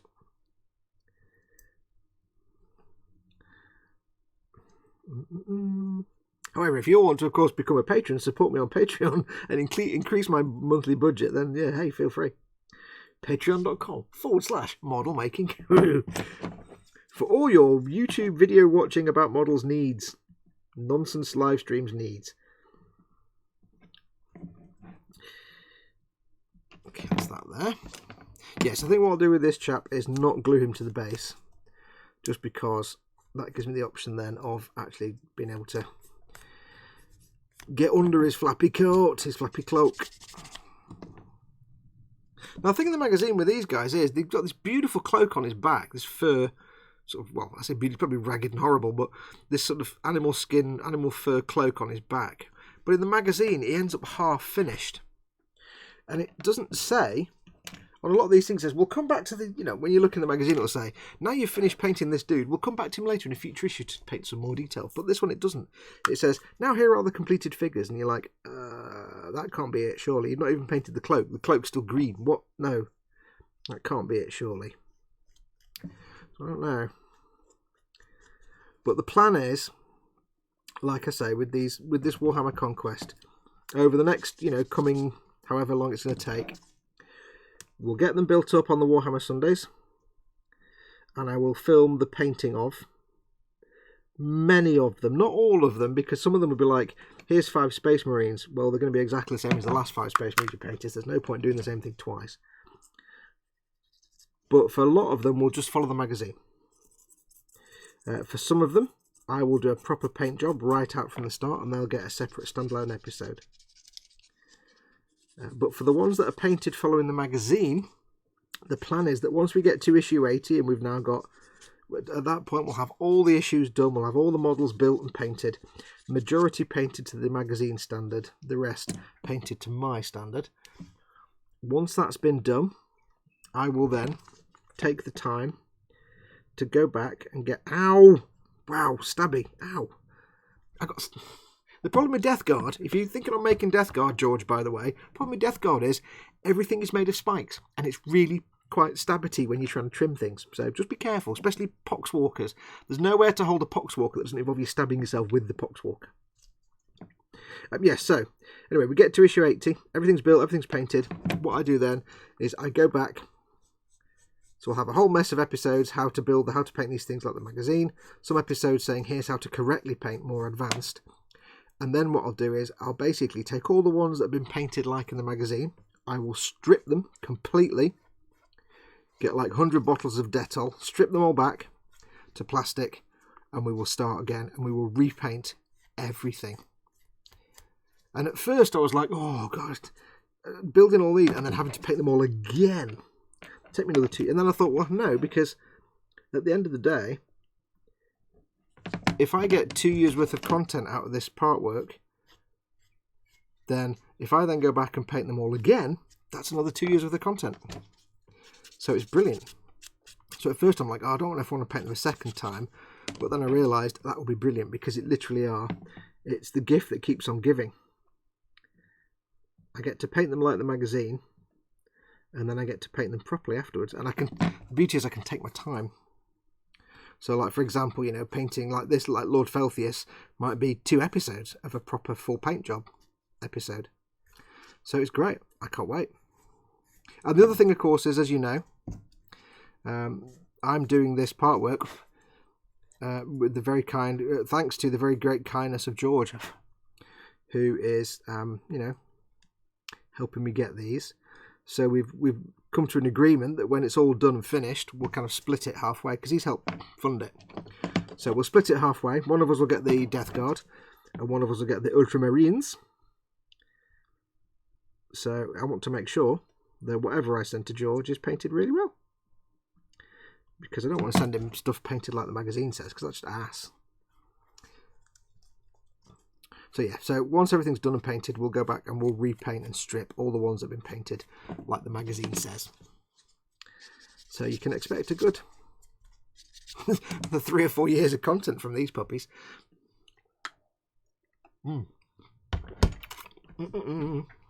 Let's have a look. Quantum Man says, Model Making Guru Patreon for all your funny Tourette's giggling. Oh yeah, one of the advantages of being one of my patrons is when I do a Patreon exclusive live stream, I swear like a trooper. Which reminds me, if you're watching this now, don't forget, of course, if you can't get into the live chat, the chat's here. Do come and join the live chat where you can actually join in the conversation, have a good time, and maybe win some stickers later on. If you're in the live chat, you can swear as much as you want. I don't care if you swear or not. This is a monetized video, so I'm not going to swear. But if you want to swear in chat, feel free. I'm not going to stop you. We're all grown-ups here. But yes, if on my Patreon live streams, I swear. I do all the swearing because my patrons are adults paying me money. So I think there'll be no minors watching. If there are, they're not paying me, so I don't care. Yeah. So yes, there is swearings. And I don't know if you can see that face, but I'm going to see if I can zoom in and show you this face. I don't know if you'll see it at all well, but where is it? I don't know if you'll see it, but he's got just the cheesiest of grins. It's just beautiful, beautiful kind of face on him. That is fantastic. I know you can't really see it, but oh, he's got this.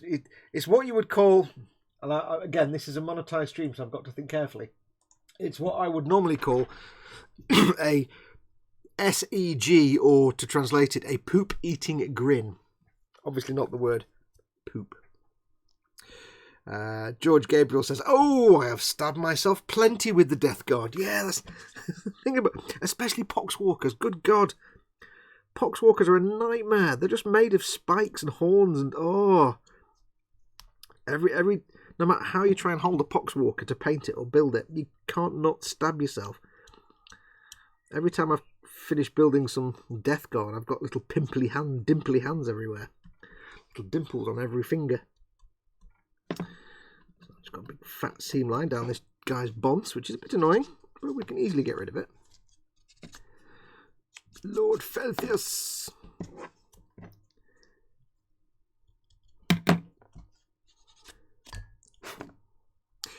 Diddly bomb, diddly bomb. He actually reminds me of someone. This is going to sound really cruel, but he reminds me of someone I know, and I'm not going to say who it is.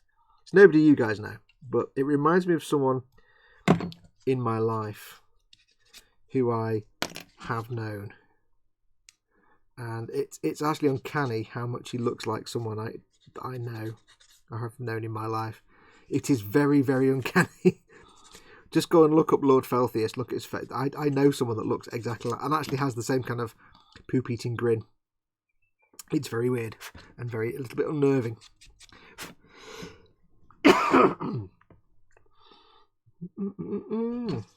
Just get rid of any seam lines. Seam lines. Do.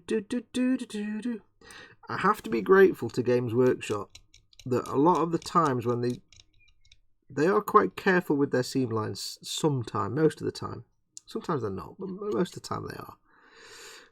But more often than not, when you have a seam line down an arm, they manage to make sure the seam line goes exactly down the knuckle, so that even if you don't sand that away or get rid of it, it's kind of invisible because it just looks like the knuckle. So I have to express gratitude for Games Workshop to doing that. It's probably purely unintentional, but it's a charm.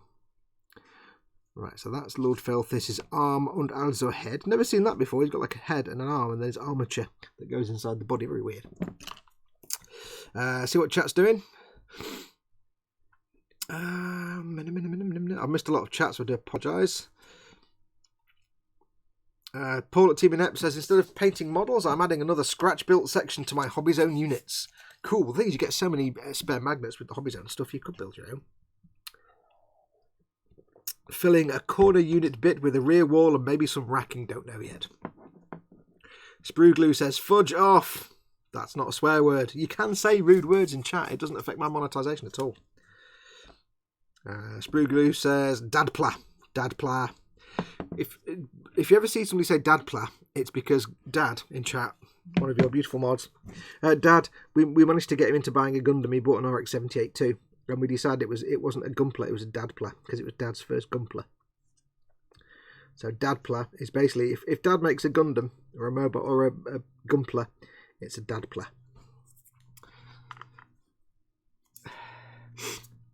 Do bears, says Matt Bradford. Bears are cool. My niece is adorable.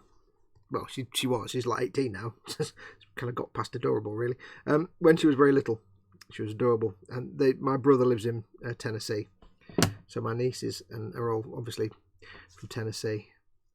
And it's quite adorable when the first time we heard her say the word bear, Because, of course, she's from Tennessee. She says Bayer.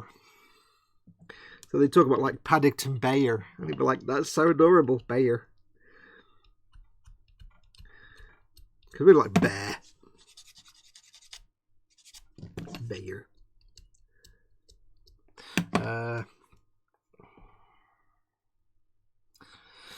Quantum Man says, oh god darn it, I need to get me something different to my coffee pot for paint water because one of them tastes like a rhino's rancid rusty rump. Yes.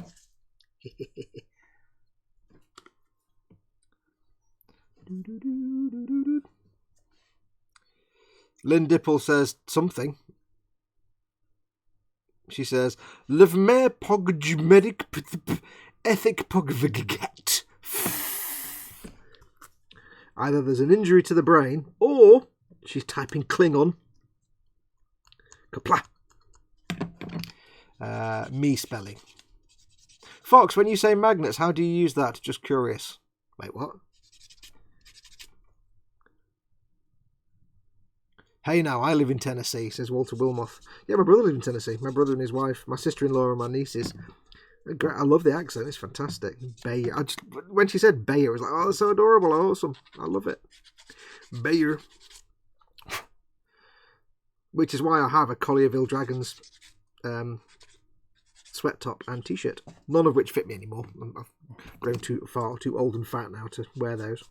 Go Dragons. When you say magnets, how do you use that? Just curious. You mean magnets? Paul was talking about his hobby zone racking, which, if I move the camera very carefully, is that stuff that all the bits are on, the shelves and stuff. It's like you glue it all together. It's wood and stuff, and they come with magnets at the bottom so that they can stack onto each other. But they give you a load of extra magnets. Like, you might build 3 units and have like 400 magnets. It's brilliant, and they're really quite strong as well. So I have a stick of magnets. These are all my spare magnets from Hobby Zone. Woo! They're great. They're quite powerful. So some of these have gone into various. I've had some of these in models. I can't remember what I used them in now. I think I used one of these in an Armiger, I think, or maybe I didn't. No, I used some smaller ones. But these are all spare, and they're quite good.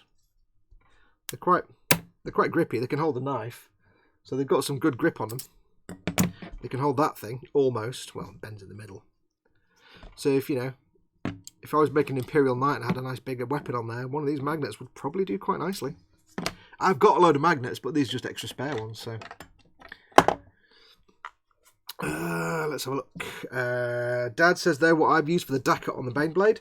If you're doing Warhammer stuff, especially vehicles, yeah, Dad's got the right idea. What a lot of people will do is, because you can have, when you buy a vehicle kit for Warhammer, you get like the vehicle, let's say a Lehman Russ tank or a Baneblade or what have you. And you'll get options for like 23,000 different weapons. So you might get a Lehman Russ and it might come with a regular cannon or a volcano cannon or a plasma cannon, or you have all these different weapon options. You can have it with or without sponsons. You can have storm bolters or melter guns, and it's all interchangeable.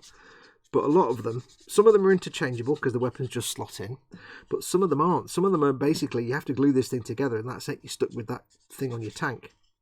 So what a lot of people will do is, instead of buying like 6 different Lehman Russ tanks so they can play one and then the other one, depending on the weapon they want, they actually just magnetize it all. So they have magnets in there so that you can, you get your Lehman Russ out, you see what your opponent's playing. So for example, if I don't know what the weapons do, but let's say you've got one Lehman Russ tank and your enemy, the person you're playing suddenly puts up like a whole army of like grunt troops, like just cannon fodder, like I don't know, Imperial Guard or little Tyrannid type things, where you might want a flamer to get rid of lots of blob troops rather than a mortar, which might be a bit useless. So it's easier if you can go, oh, go on, pop the thing off, put the different gun in, and there you go. Now you can play the game. So it's like, it just gives them the freedom. They don't have to buy 6 different tanks to have 6 different weapon combinations. They can just buy one model and swap the weapons out depending on what's needed for that game. And now you can just buy, I've got a drawer full of little different sized magnets, from big fat ones to little tiny ones. Different strengths. Just need to make sure they can hold the weight. But a lot of people magnetise their kits. I haven't really. I've done a little bit of it, but not much. Purely because I'm lazy and I'm not that. Again, I'm not a builder, so anything like that, customising and stuff, is actually quite challenging for me. It's not proper Klingon if you don't sound like you're hocking a loogie, says Quanaman. This is true. Kaplach! Magnets to assemble a kit. Yeah, so you don't have to... it's not necessary to assemble them. Like, for a lot of people, what they'll do is they'll build an Imperial Knight, and they have the torso at the top and the legs. But that's a real pain to put in your skirmish box or your transport case when you're transporting it to a game, because it glues in the middle. So what they'll do is they'll just have two very strong magnets in the middle, and when they want to put it on the tabletop, they snap it together.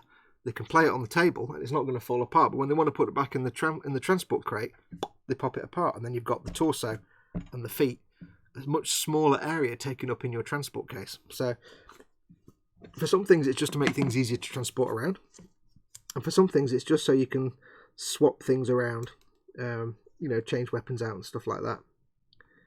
It depends on the model. Some models are not that good. I mean, there are people who will magnetise individual figures with really tiny magnets, well beyond my skill. Like, you might have like an Imperial Guard, and you might have an option of a bolter or a flamer or a las gun, and it might be that just by a quirk of design you can easily magnetise the weapon so that you can pop his weapon off and swap it out without having to without removing his arms. So sometimes it's a cool way to give yourself lots of options and variations.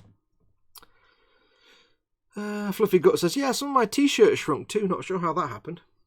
Yeah, all my t-shirts have suddenly got smaller, and I have to buy some new ones. It's ridiculous. All my trousers and shorts suddenly no longer fit me, and they're shrinking. It's ridiculous. Edwin RSA says, good evening, everyone. Good evening, Edwin. Vasily's in. Welcome, Vasily.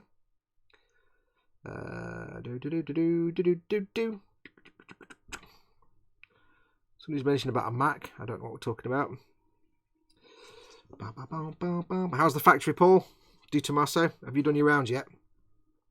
Beyond Hope says, neodymium magnets are crazy strong. Was thinking about using them to hold models to bases and to run a low battery charge through them to light LEDs in the model. I don't know if they'll take a current. They might do. But a lot of people will not necessarily magnetise a figure to the base, because there's no real benefit to that. Unless it's like an Imperial Knight and you can take the base because the base is quite large. But for like individual figures, it's not a big problem to have a base on the figure, really. But what some people will do is they'll put a magnet in the bottom of the base, and then instead of buying a case with a lot of foam and stuff, they'll actually buy a transport box with a metal shelf, and you can just... all the figures will stand on the metal shelf, and you can transport them. And they won't fall off because they've obviously got strong magnets. So some people like to put like magnets in the base, so they can then... Or even, there'll be people who have like... they might do that just so for storage rather than transport. Like, for example, George the other week, when George had that traumatic moment where his Gunpla fell off the shelf and everything went a bit wrong. Some people like to store their Warhammer stuff on metal shelves with magnetised bases, so that when they're on that shelf, they're not going anywhere. They're not falling off. They're never going to get knocked off. They'll just stay there forever. As a bit of extra security. No, I'm not liking all the nubs on this guy because they're all a bit of a pain to get to. Lord Filthiest. I'm not going to have done much today. I'm going to get one figure done. Spend the rest of the day making all these. So yeah, there's all kinds of different things you do with magnets. But again, I'm not a builder. I'm a painter, so I'm always reluctant to do anything other than just build the thing out of the kit, out of the box, because it's not something I enjoy doing. I've got 2 more Imperial Knights to build for my own army. If you remember, they're going to be a Zaku, a Goof, and Char's Zaku, or maybe even a Cesabe or a Sinanju or something. But I didn't magnetise the first one. I might magnetise the other 2 just to have the torso and legs separate, because my actual my only built Imperial Knight right now is just all completely built, legs, torso and everything, which makes it an incredible pain in the ass to transport anywhere because it takes up too much space.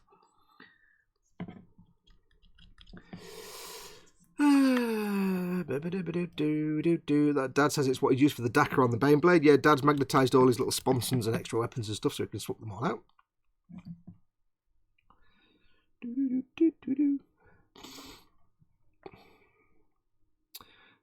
Fluffy Gut says the Lehman tank rules.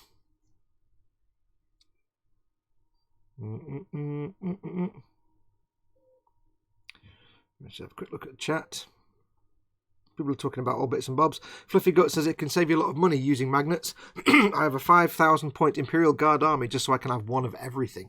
Yeah, it's a choice between having, like I say, 6 or 7 different Lehman Russ tanks, all with a different weapon on permanently fixed, or one tank where you can swap it out for each match. Like if you're going to play someone with Tyranids, you'd say you might go for a big melter cannon because you know there's going to be a lot of swarm enemies.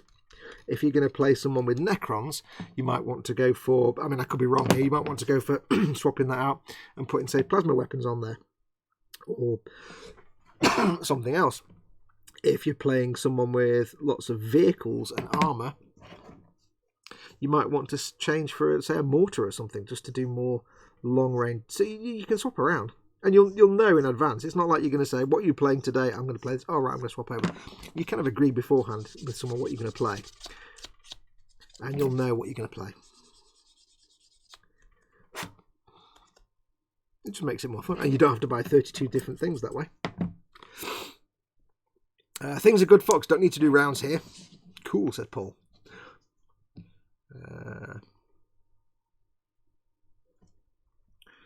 Don't want people talking about Macs and PCs. Don't know what we're going on about. There's metal gaming cases these days, says Vincent and Mr. Loath. No more stuff snapping as you put it into the phone. Mind, that's just a matter of plonking a magnet on the bottom of your base.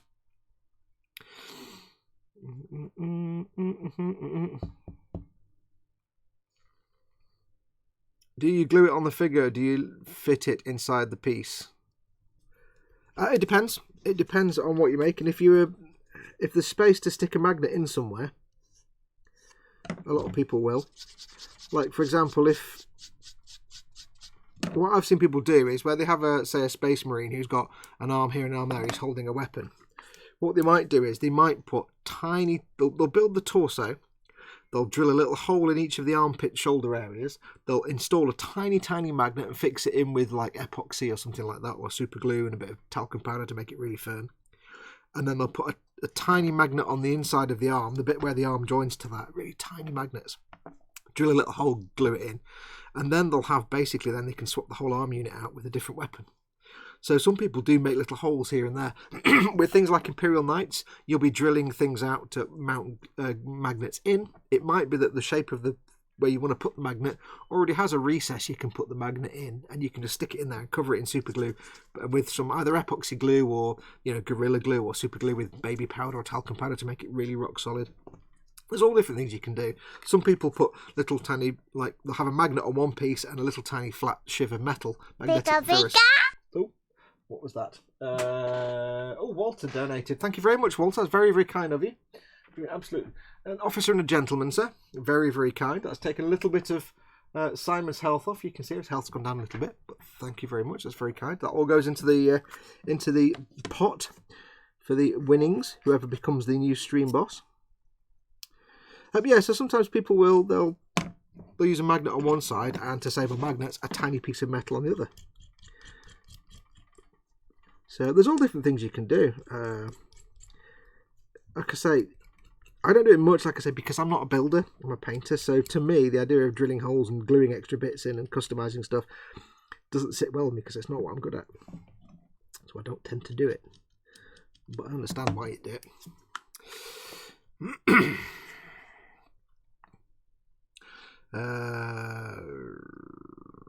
Chronoman says, my perfect grade 78 had a 6 foot tall fall off the shelf and got smashed to bits, but none of the plastics actually snapped.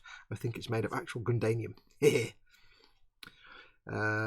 Pascal asks, painting question. I have a big whale plane laying around painted in one metal colour, but I'm not sure how to get the nice not painted metal plane look. Should I dry brush every panel with different shades of metal colours? It depends how weathered you want it. If you want it to look absolutely factory fresh and clean, then you've got the right idea of just, if you're airbrushing it, just spraying different colours. and I cannot recommend enough the Vallejo metal colour range. There's loads of them. There's like burnt aluminium, flat aluminium, shiny aluminium, gunmetal, iron. There's all different colours, and they're really thin. They're great for spraying. They've got a very, very, very fine pigment. Really fine pigment. So when you spray them, like if you spray, say, Tamiya metallic, like chrome silver, you'll see a grain. There's a big fat ass grain in there. You can't miss it. But with those Vallejo ones, they're very fine grain. So you just spray them on, and they're all got very, very subtle different hues and tints and shades. So if you just spray different panels, you can get a great kind of bare metal effect. You need to follow up with a suitable varnish of some sort. To make them look a little bit more shiny, but do be aware when you go over metallics with a gloss varnish, it can sometimes they can go from looking like metal to looking like grey plastic. So you've got to be careful. If you can avoid varnishing metallics, it's even better, but it depends on your situation. You've also got things like Alclad. If you can spray lacquers, Alclads are great. They're very delicate, but they look great. But they are lacquers, and you need to obviously have all the usual stuff in place, masks and ventilation and stuff for lacquers. I never recommend lacquers if you share a house with anybody else and you don't have a professional or very hardcore spray booth. Just purely because you might have a spray booth in the room you're in, and you might have the windows open, but trust me, the rest of the house will stink for ages, and it's toxic stuff. So.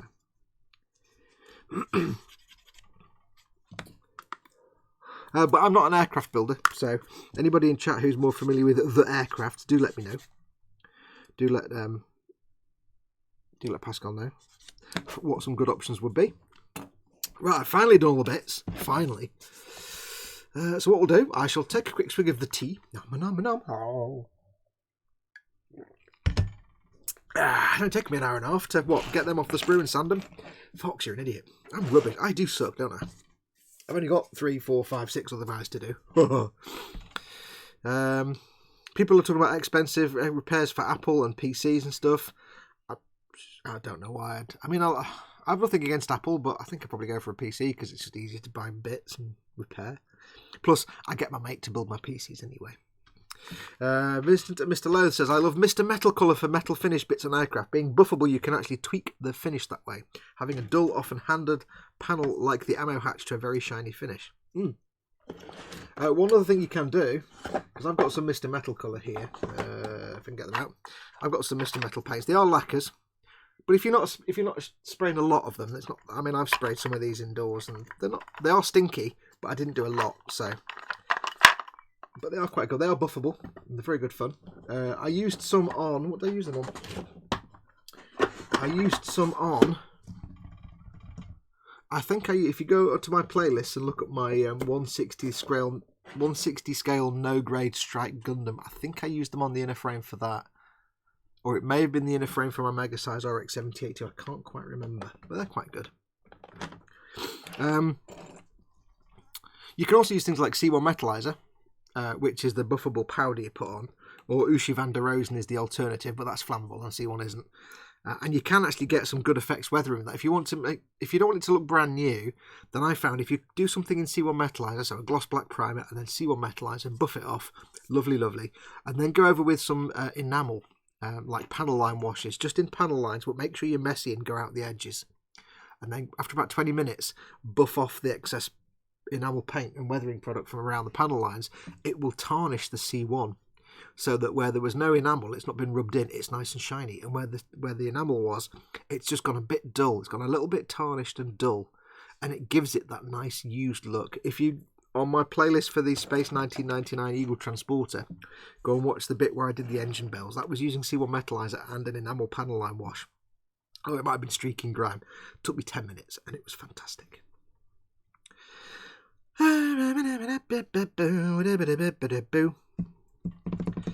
Jimmy Bone, does anyone know if there are any 135th seated or standing World War II British infantry?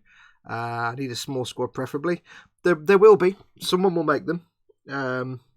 Obviously check on all the usual stores like e-models and stuff like that. But yeah, I just there will be either third-party companies like ICM might do some, or even Tamiya might do, like, you know, armoured vehicle crews and things like that. Just do a Google job. Google jobby. Jamie, I thought when I saw what's in store, they showed some. And Beyond Hope says, Jamie Tamiya do a British Army box. Yeah, there'll be. I mean, Tamiya do lots of. There's always the funny thing with Tamiya sets is, you know, there's an officer in a set because he's always the one pointing. There's always an officer pointing in Tamiya sets. Right, it's 4:30. I shall now do a thing. I can't believe how much you've sent me, Fluffy. That's just. Oh, I'm gonna get all them built. I'm gonna have to get all them built. I'll get them all built and primed and ready. I'll have to get myself a couple of cans of Retributor armor spray. I'm looking forward to painting them because just Retributor armor and you've got the base coat done. Yes, yes. Anything that makes life easy for me is good in my book. Right, I need to do some. Where are we? Oh, I moved them, didn't I? Hang on. Oh, do you know when I started I was all flustered because my friends turned up. And I put my stickers down somewhere, and I don't know where I put them. Oh, Fox, what are you doing? Oh, Fox, you're a spoon. You're a great big spoon. Well, there they are. I found them. Don't panic. Panic over. Found them. Right, there we go. Right, so today we shall give away. A Skelemadels. I shall give away a Modelma Kangaroo. And I shall give away one more Modelma Kangaroo sticker, I think. I don't want to use a Paul Scaly Model sticker straight away. Remember, Scaly Models, this one is where you are now. That's me, that is. This is Dad's channel. Dad's channel is Scaly Models. Like and subscribe and go and watch all his stuff and make him money and make him happy. Oh, Alex is in. Hey, Alex. Alex in Doof Studios.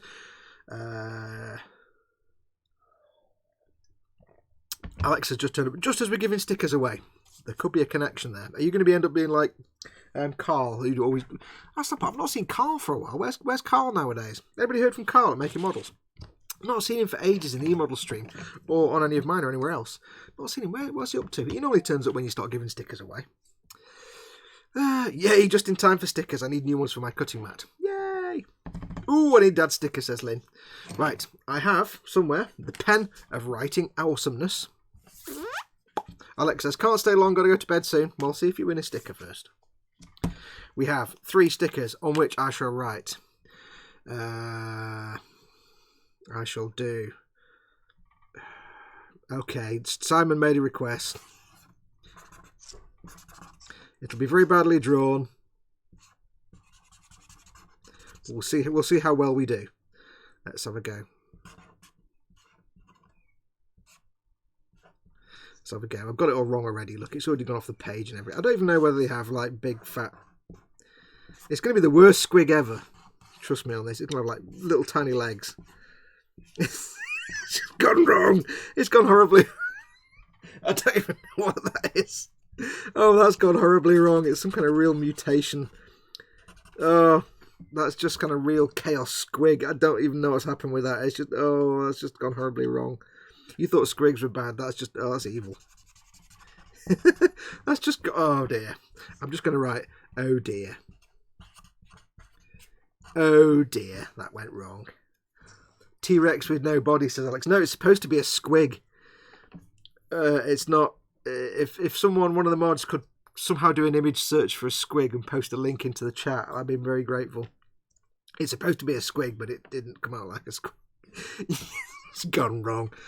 I'll just write, on this one I shall write squig butts,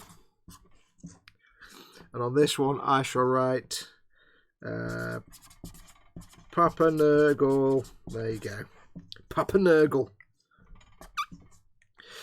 That did not, I've no idea what a squig is. Yeah, squig is a Warhammer thing. It's basically, imagine a mouth with legs and it's got the worst temper in the world. That's it. It's basically a mouth with legs that eats everything and it's got the worst temper in the world. And yeah, they're kind of hilarious. I've not made any. I've got a truck that one of the the models I've got to paint at some point is the Rooker Truck Squig Buggy, which is basically an orc vehicle where squigs are the actual ammunition for the weapons. They fire squigs. It looks like me, says Fluffy Guts. So yeah, that is just the worst squig ever. That's just... Don't know what happened there. Anyway, right, so we've got 3 stickers. We've got Scaly Models is the squig, the bad squig. And I've got 2 model making gurus. I'll put them the other way up. So, as always, it's going to be a case of me asking a question, and the first person in chat to get the answer right will win a sticker of their choice. As always with these shows, by this point in the show, there's a massive lag, probably for most of you, between the chat, up there, not on my iPad, the chat, and the actual video itself. So before you do anything, I want you to hit the refresh button on your browser of choice. Hopefully it's Chrome. Other browsers are available, but if you don't use Chrome, what are you doing with your life? Hit the refresh button and then drag the slider across to the right hand side to make sure you're as up to date as possibly possible. So refresh and drag, refresh and drag. I may have a burp brewing up. If I do have a burp brewing up, I'll make sure to make it as loud as possible for comedy purposes. So I have got to see if I've got any questions. Oh, I can't get into my phone because I've got gloves on. Oh, god damn it. God damn it, Apple. Hang on. Alright. Go into my emails. We have... Don't know what that one is. Right, we have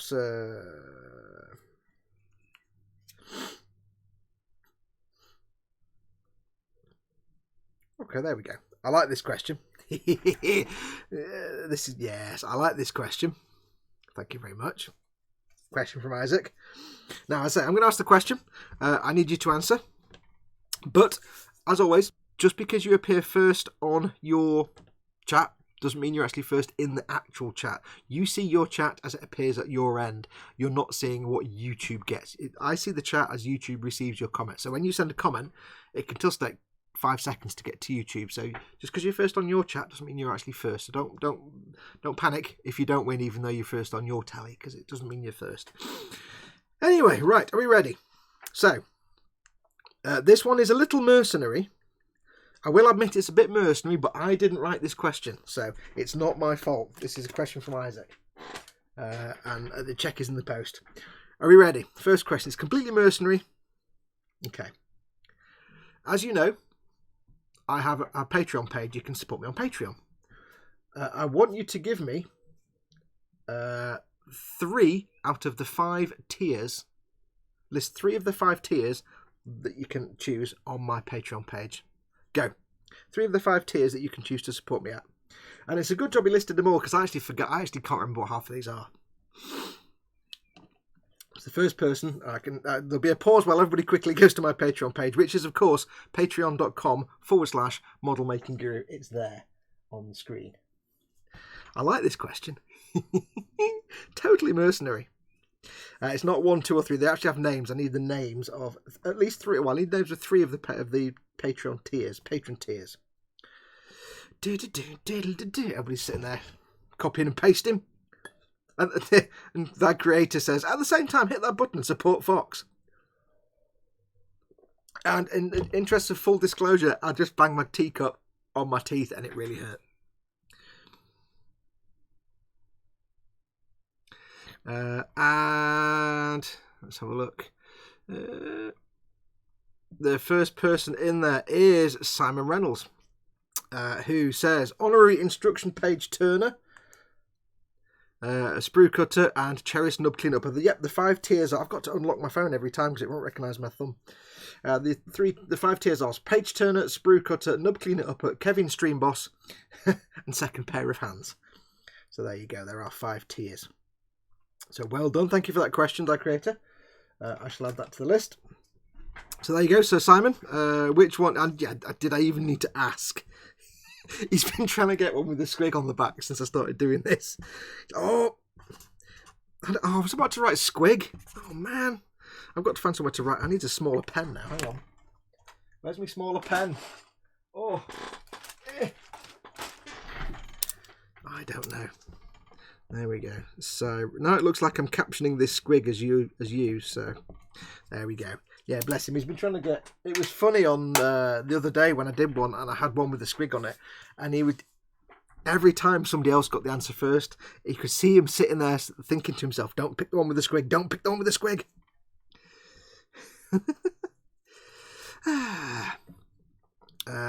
He says, Nim says, I think Si should be banned from winning stickers as he always wins. And Si says, it's not my fault I've got 3 monitors. 3? Is that all? Pascal's got 37. And he follows everybody's stream. So there you go, Si. There's a scaly model squig for you. Alex was almost close. You're almost. It's fastest finger. So we've got Squig Butts and Papa Nurgle left. So I've got to think of some more questions now. Let's have a think. Let's have a think about some questions. No. Nom nom nom nom nom nom nom. Ba-da-ba-da-ba-da-ba. Got to think of some questions. Think of some questions now. Okay.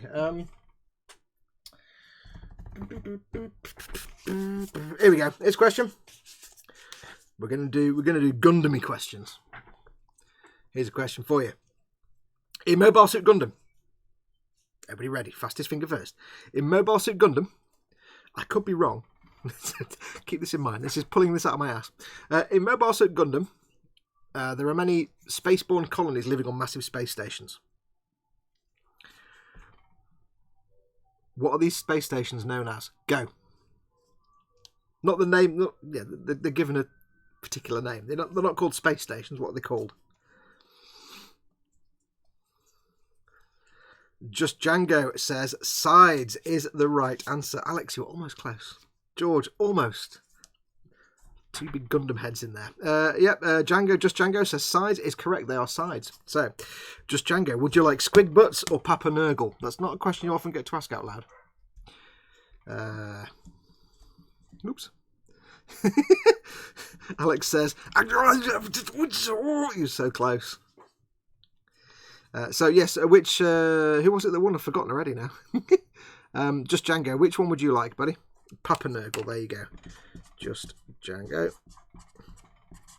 There you go. Now, when you win a sticker, all you need to do is pop me an email to fox@modelmakingguru.com. My address is always on the screen. I need to know your name, your address, because I need to send it somewhere, and let me know which sticker you won. In your case, it was the Guru one. And also, make sure you tell me what your YouTube name is, because if you're called Bob Johnson and I get a mail saying, "Hi, I'm Bob Johnson, I won your sticker," I'm going to go through and be like, I haven't got a sticker with Bob Johnson written on it. So make sure you tell me what your YouTube thing is. If your YouTube name is also your email address, it's kind of easier that way. But, just let me know anyway. Right. Django says, I'll send my address after the stream. Yeah, just send me an email after the stream. You don't have to do it right away. Do keep in mind, by the way, guys, if you've not been here before, these are all the stickers from the last, 3 months. I've not sent out yet. I've sent out all the UK ones because the post box is at the end of my road. All the non-UK ones, I go to the post office once every 2 or 3 months. I'm not that great. It's a pain in the bum to get to the post office. So I tend to pile them up. And then one day in the future, in the dim, distant future, when we're all wearing silver outfits and eating meals in a pill, you'll suddenly get an envelope with 10 stickers in it. So, and if you win more than one, you need to send me an email for each one. If you win 3 in one go at one time, just say, hey, I've won 3 stickers. If you win one now and then one next week, you need to send me an email for each one, because I use my inbox as my how many stickers I have to send you. So last we have Squig Butts. Right, so think of a question. I'm not going to take my glove off because it'll get sticky hands and that'll be minging. But you know what I'm going to do? I'm going to write a number on my hand. Yes, it's unoriginal. It requires no thought. Oh, can you hear that dog? Can you hear it? That's that stupid dog from next door, but one that I want to drop a piano on from 100,000 feet, or an anvil or a rock or a car or something. I hate it. Oh, middle class suburban nonsense. Oh. Right. Are we ready? I'm going to write a number on the back of my hand. The number is between 67 and 77. Go. It's a number between 67 and 77. Go. And Sprue is instantly there with 68. Yes. And then a million answers came after that, all in one go, like that. Wow. So Sprue Addicts, you are the absolute first on there. So well done. you know what to do. I need to spell your name correctly. So I'll put that on the back there for you. So all you need to do is pop me an email, fox@modelmakingguru.com, and your squig butts will be on their way to you. So well done. Alex is like, oh my god! So there you go. Sprue says, send the sticker to Nim. Ooh. Oh. Do you know, you're making me waste ink there. Right, there you go. Nim, send me an email. fox@modelmakingguru.com. There we go. Nim. Name and address, and you know what to send. So there you go. Alex is second place again.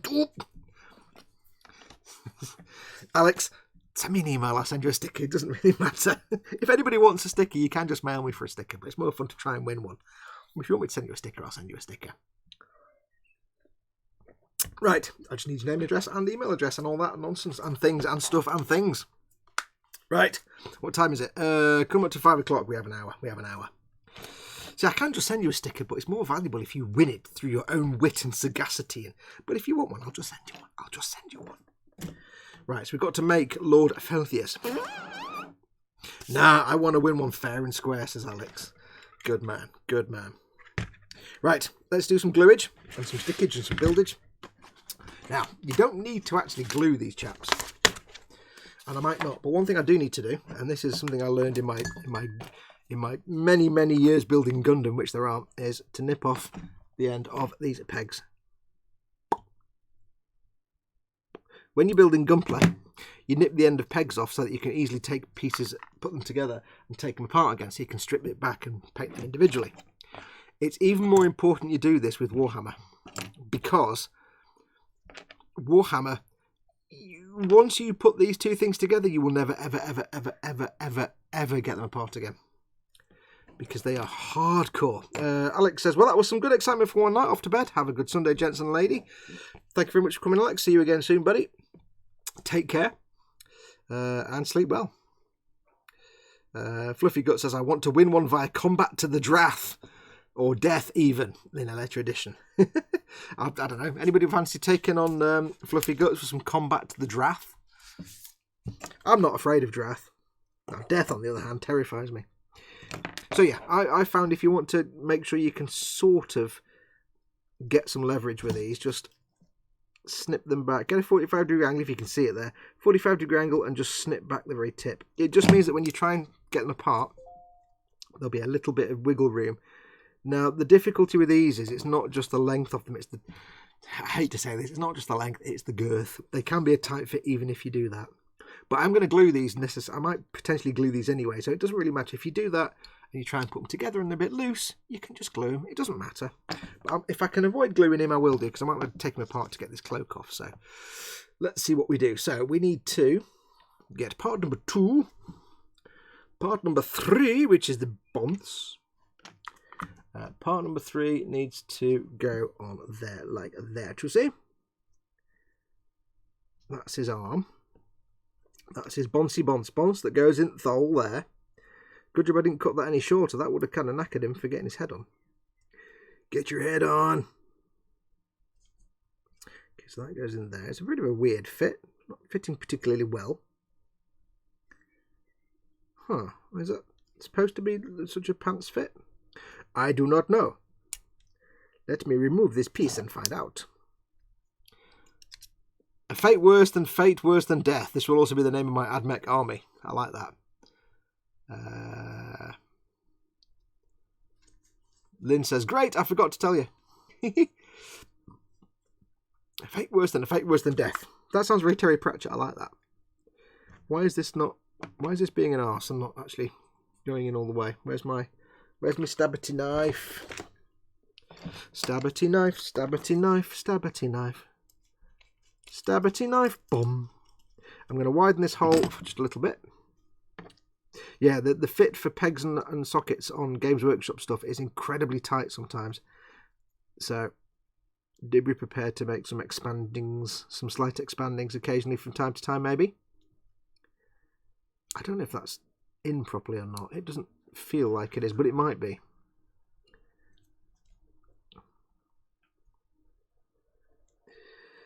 No, that can go in more, I think. Go on, lad, push it in. Give it a good shove. There you go, lad. There you go. It's a very weird way they've done this with the arm stuck on the... It's weird. I don't understand, really. I don't think that's in as far as it can actually go. I think that can go further. I think we can do better than that. I don't know how, but I think we can. Pushing it down, sir. So that's on there, like that, we'll see. And then we have piece number 1, which is... I can't actually see because it's all over there. This bit here. Which bit where? That bit there, not that bit. What is that? Piece number 1. I should have cut these off the sprue, really, should I? That's...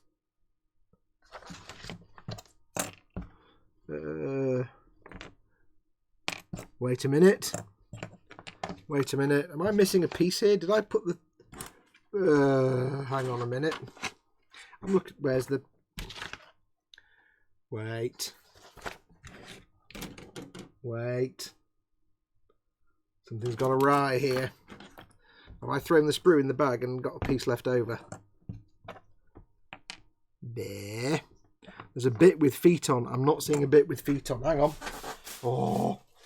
Back in the bag. What's on the other sprue? What's on the other sprue before we start going through the bin bag? Piece number 1 is piece number 1. There it is. Oh yes, there we go. Panic over. Oh, that was devious. That all the parts for this guy were on one sprue, on a standalone sprue. So I naturally thought that perhaps he was done as a standalone figure, and therefore all his parts were on that one sprue. But lo, that was not to be. There were verily other parts on the other sprue, and it may well be. I've not got all the parts here now. Oh, darn it. Games Workshop, you ne'er-do-wells. So, yeah, that was weird. Because normally when you get like a little sprue with most of one figure on, it's kind of like done so you can just buy that figure individually, or they can give it away in the store on special days and things. So to actually have one component, or maybe more, on a separate sprue is weird. Because you could just give you a sprue big enough for 3 dudes. There you go. Well, there was panic, only momentarily.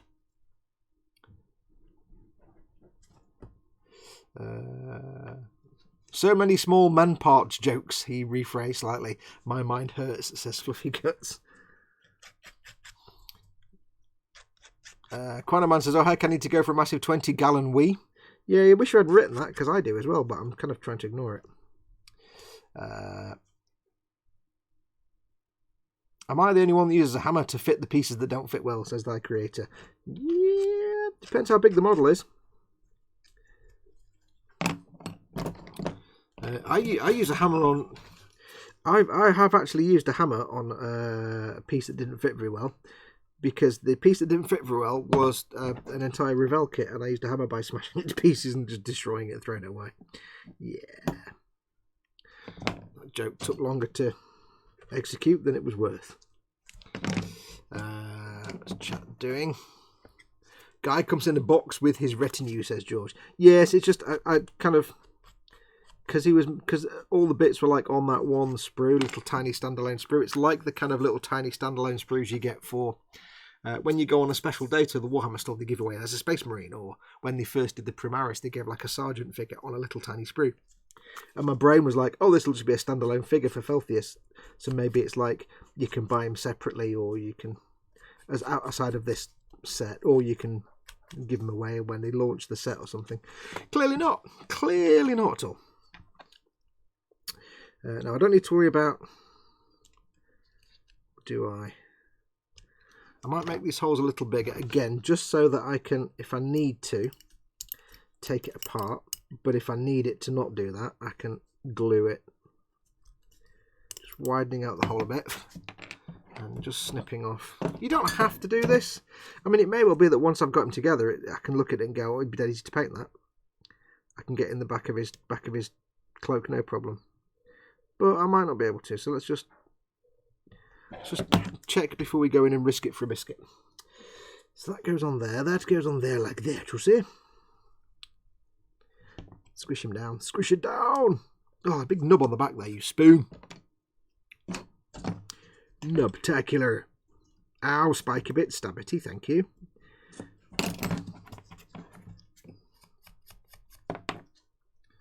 That goes there. That can push in. Me. Okay, that's there. Kind of cool. Also gives me access to little bits under his ankles. Okay, now is the time for everyone to go wee. Yeah, Paul the Tomato says, nature calls. Waterfalls, tap dripping, says Chris. Thank you. So that's there like that. Except that's on the... How the... With the...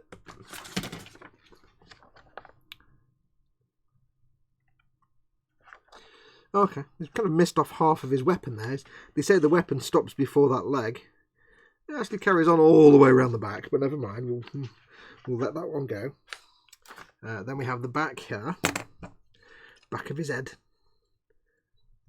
Which fits on like that, you see? Oh, I see. Lovely. Lovely jubbly. And that's easily removable if I need to for the painting. And I like the fact, although having said that, it's not exactly a tight fit, so I may need to glue him anyway. I think I can probably get to most of that. Yeah, I can get in there, no problem. It's not a biggie. I can get the brush in there. Let's just get the arm on. If I put the arm on there, how does that even fit? I'm just guessing now. I'm not even checking. I'm just randomly... Oh, that's easy. That arm can come off, no problem. I can get in the back. It needs to be glued anyway because it's a bit springy and there's a big gap. I do like the fact that any seam lines along the pauldrons kind of fit with the whole cracked armour aesthetic, so you don't actually have to fill those in. But there is a bit of a big gap there. It's a bit massive. So I think what we'll do is we will... give him a bit of gluage, I think. Glue-tacular! So, alright, it's a brand new day. Good night, folks. Good night, guys. Says the creator. Thank you very much for coming in, buddy. Take care, dude. I'm going to get some glue around here. Run it into all the gaps in the world. Just to seal everything in. I can get to everything. I like to kind of dry fit stuff sometimes just to make sure before I commit to actually gluing things together. That needs to go in there. I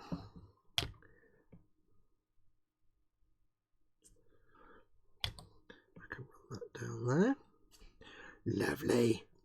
That's lovely, this. Little bit of glue down there like that. There you go. Little touch of the glue into the little gap. Yeah. I sound like Colin.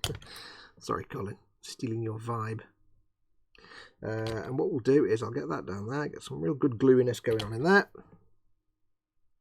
And then I'll try and not destroy my entire thing over there, but try and clamp these together. Ooh, lovely. Lovely, lovely. Perfect. Perfecty goodness. There we go, that's on that. A bit of glue down there like that.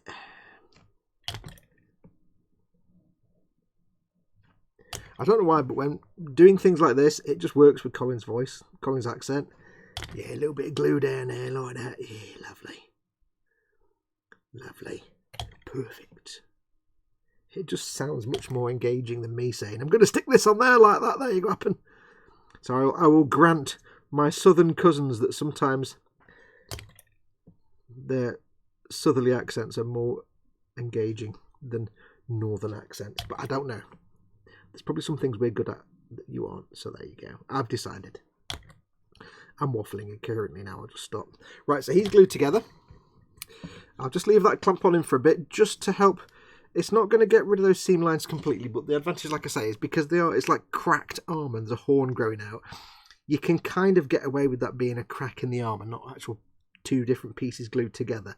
But I'll leave that on there. The glue has splooged out a little tiny bit and filled that gap ever so slightly, which is kind of cool, because then I can sand that back a little bit and make it stay in place. But that is him assemblated. I've still got little bits to stick on him. What have I got left? There's the backpack here, which obviously I'm not going to put on right now because that's all clamped together. There's the slimy bit for the floor, and there's the arm, but I'm not going to stick the arm on now because I've got glue in there. I don't want to glue his arm in place. I might want to take the arm off just to get to the back of the cloak. And I'm not going to glue him into the base because I want to be able to take him off it to paint inside his cloak. So I'm going to drill these out a little bit. Doodle-doo-doo, doodle-doo-doo-doo. Drilling with the blade. It could snap and go into my face and cut my face off. But it probably won't. So what I can do... Where is my special file? There is my special file. Is the fun bit ready? Oh, yes. Oh, stab. Oh, lovely, lovely, lovely. Get it in. There you go. Oh, I split my glove and everything there. Right, so that's that. It's loosened a little bit, which just means now I can attach and macate him to that, even though it's the wrong... Is that even the right base? I didn't even check, did I? Yeah. So I can stick him on there. He's not going to stick on there, but I'll need to glue him at the end.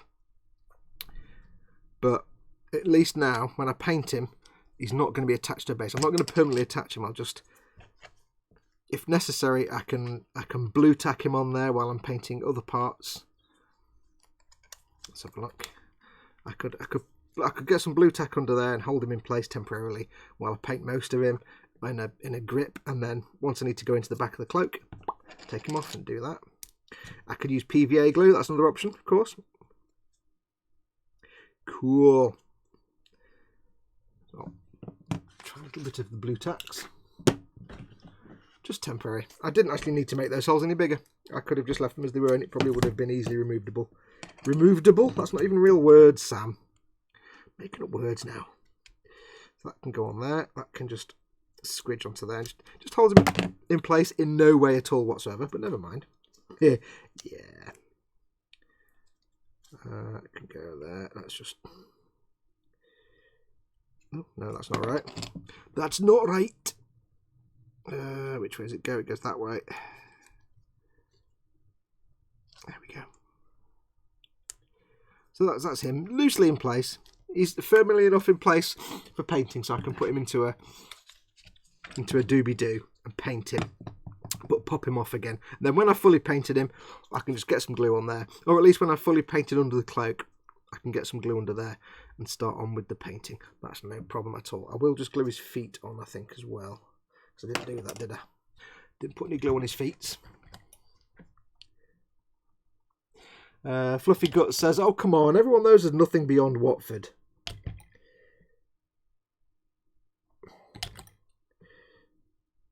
There's nothing beyond Watford Gap. There's some strange exotic place where they all talk funny. If you're going south, I'm assuming, of course, not going north. The north is the place to be. And by north, I mean, you know, upwards of Birmingham and beyond, or just after Birmingham and keep on going. Anywhere up there is the north. Even you know, like Scotland and Orkney and everywhere else is still the north. Right, so that's that. I'll leave them there for a second. Put that over there. Let's have a look. Oh, I was just thinking that. It almost felt like I was in a hangout with Colin for a minute, said Vincent. Yeah, it's just a bit like that, you see. I love Colin's voice. It did sound like Colin. Wow, says Lynn. Yeah, little bit of glue in there. Oh, look at that there. Got a big hole in my finger. Big hole in my fingers. Change me gloves. Oh, sticky hands. Mingy, mingy, mingy, mingy, mingy, mingy, mingy, mingy, mingy, mingy. Oh, I've got sticky hands now. Right, what I'm going to do, before I touch anything, because I've got sticky, look at that, I've got wrinkles and I've got the wrinkly prune. Before I touch anything, I'm going to go and wash my hands. So I'll go for a great big wee while I wash, and then I can wash my hands anyway. And I'll be back and I'll do some more. So give me 2 seconds. I'll put you on the holding pattern. And when we come back, we'll carry on. Where's the thing now? It is there.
we are back. Yes, hands washed, not sticky now.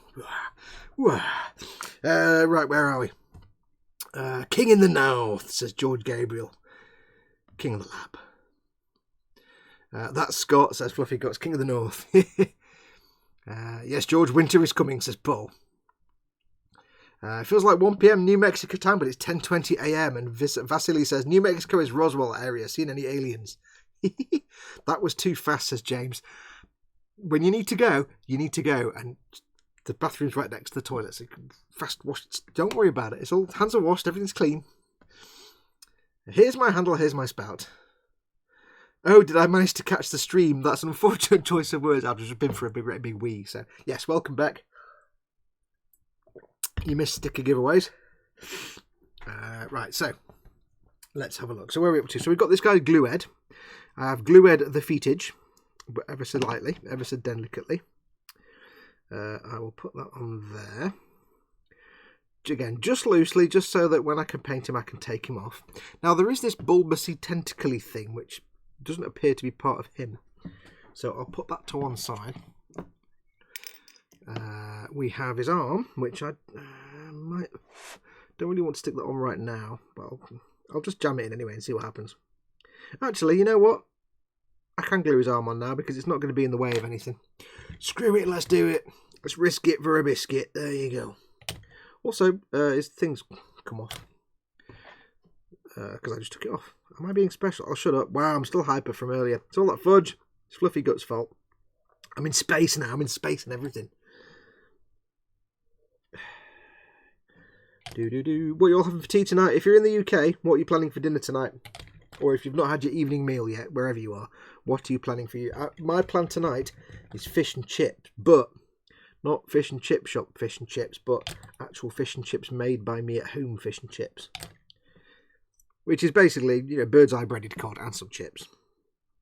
And it would be mushy peas, but we seem to, for some reason, have like 32 cans of spaghetti hoops. So I think you can guess what the side dish is going to be with the fish and chips. Yeah. There you go. That is Lord Filthius. It's a filthy, dirty little bugger. Oh, filthy, dirty, filth. Actually, his pegs and holes were quite easy to take apart, so you don't need to do all that clipping, I don't think. So that is him done. I can get these bits out necessarily quite easily.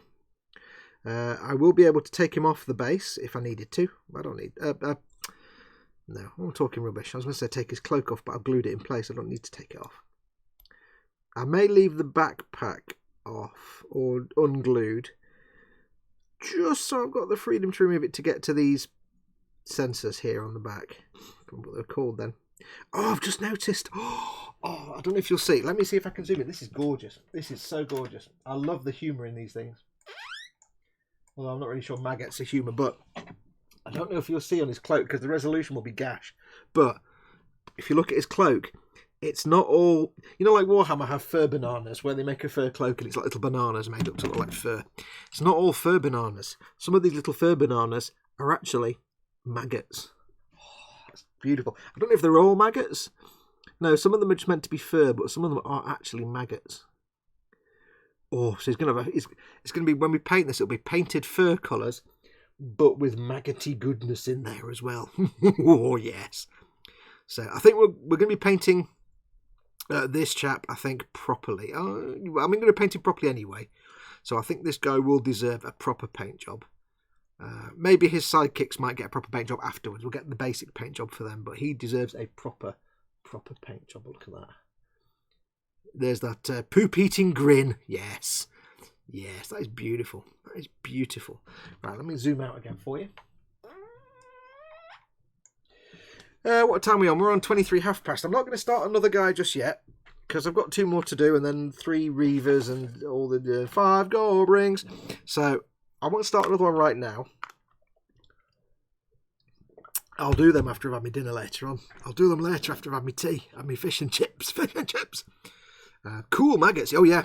These Death Guard guys, they're covered in maggots and disease and death. That's why I'm looking forward to painting these properly, because they're just fetid and covered in maggots and pus and pustules and I mean, just look at. Let me zoom in on this guy again for you. I mean, just look at that poxwalker. Again, the image isn't great because you're on a digital camera. I'll see if I can lock the focus any better. Hang on.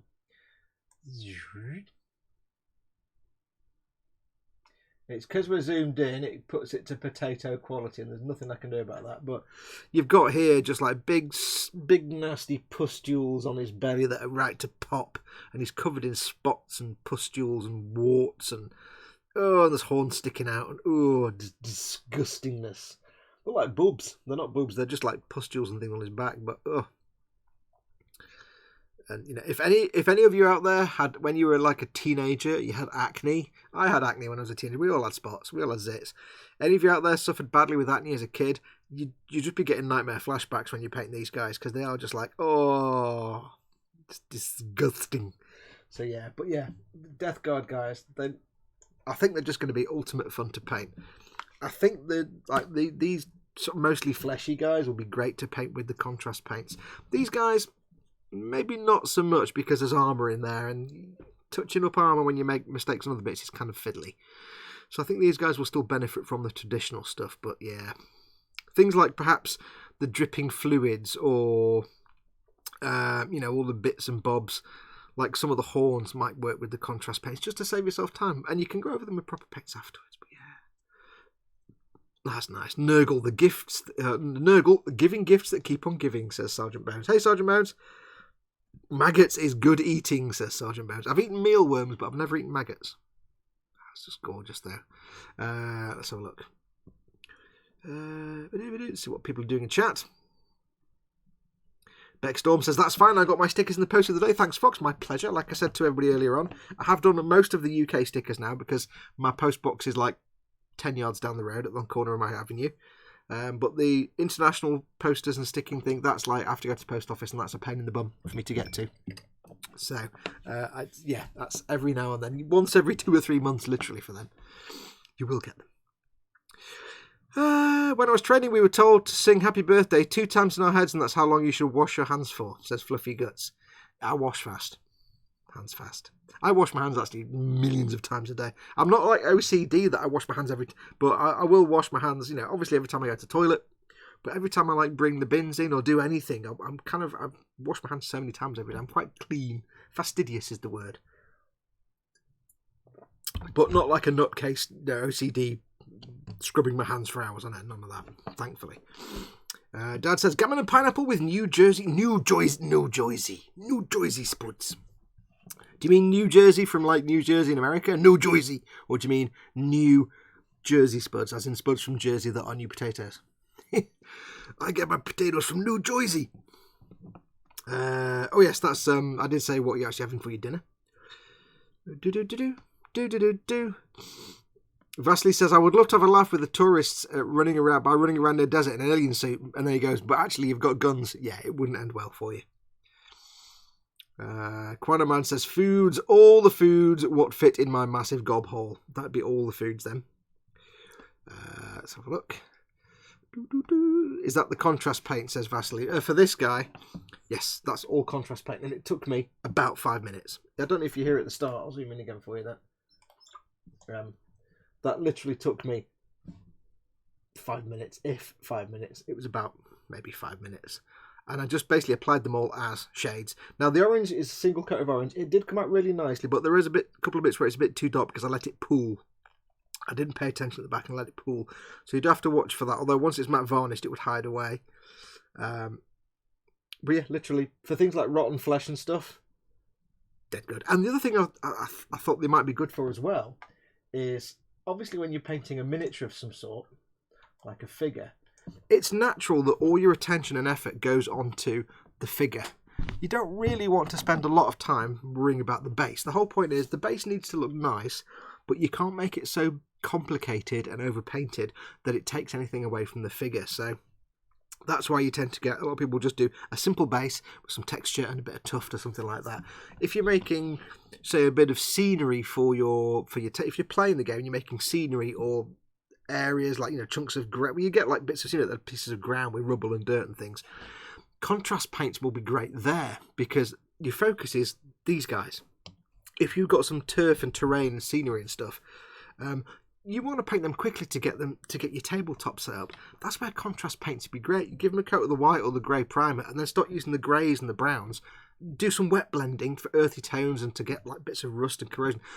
You could do some scenery and terrain and building things really quickly. You could get some really good earthy random effects, because I did find them great for wet blending. So I can see somewhere like terrain, instead of just being like, paint all these rocks grey and then dry brush, give them a shade and dry brush them, you could do that. Or you could just give them a coat of a contrast paint, which does the base and the shade at the same time, and then just dry brush them. You've saved yourself a whole step. So why not?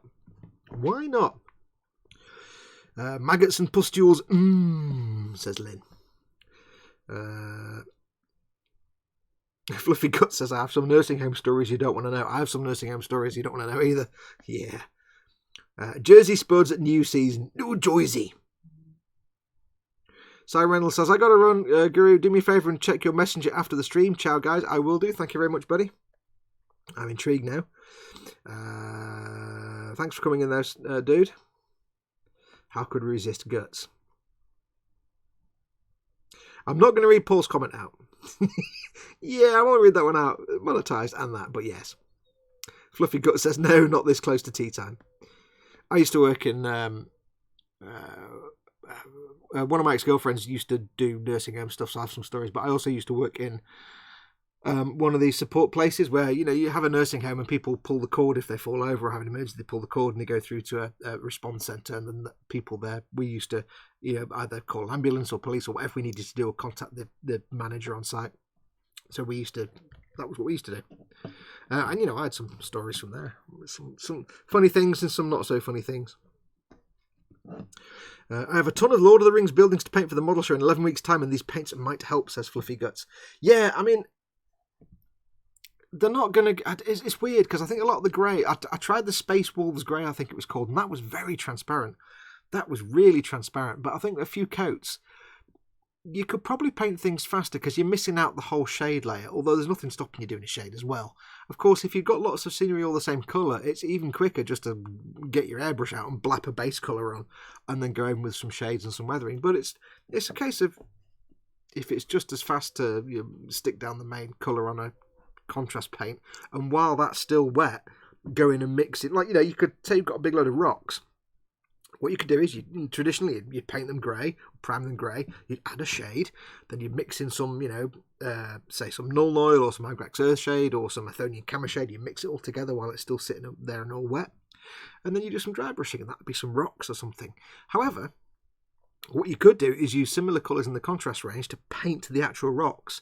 That'll do the shading at the same time. And then, while it's still wet, because it will still be wet, it takes a while to dry, go in and mix in some of the other colours, like you've done your grey colour. Now take one of the green colours and mix that in for some green tones, and take some of the brown ones and mix that in for some brown tones. And you're doing wet blending in the actual paint layer. Let it all dry. So now you've got this wonderful wet blended greys, greens and browns. Then if you want to, you can do more. You can do shades over the top. If you want to, you can do more Athonian Camera Shade or stuff, or add more texture. Then you can do dry brushing. I think it's just, they're going to have their uses. Organic stuff, and I think absolutely. Dudes in armour, Space Marines, maybe not so much. Vehicles, probably not at all. But yeah, definitely a lot of things. The one thing I did find, and it doesn't really come out on here, the one thing I did find that I liked was, if you know me, you know that when I do black casings around weapons, when I want to paint something black, what I do is I paint it the lead belcher colour first, and then I go over with Null Oil, maybe 2 or 3 coats of Null Oil. I don't paint it black, and the reason for that is, if you do it in Null Oil, you can get a nice sort of transparent layer of black, which means that on edges, the metallic colour still shows through a little bit, and you get this little glint coming through, and it looks like a black metallic colour rather than just it being painted black. Now, it doesn't really show up on here, you won't see it on camera, but I did 1 coat of the black contrast paint over the casing of the weapon, which was actually painted in this red. And what it did was, it covered it nicely, but all the little sharp edges are still red. So, you could quite nicely do that kind of black weapon casing effect with this paint and not Null Oil. It's actually a thinner coat of paint than Null Oil, because Null Oil does build up. It does obscure details. This is thinner than Null Oil and comes out matter and more dense colour and a bit less transparent. So whereas that might be 3 or 4 coats of Null Oil, which is starting to risk obscuring details, 1 coat of that black stuff, done. So that is a real good use for that. I'm thinking more of them useful for special effects and lots of wet blending effects. I think that's where I'm going to enjoy using them, mixing colours together.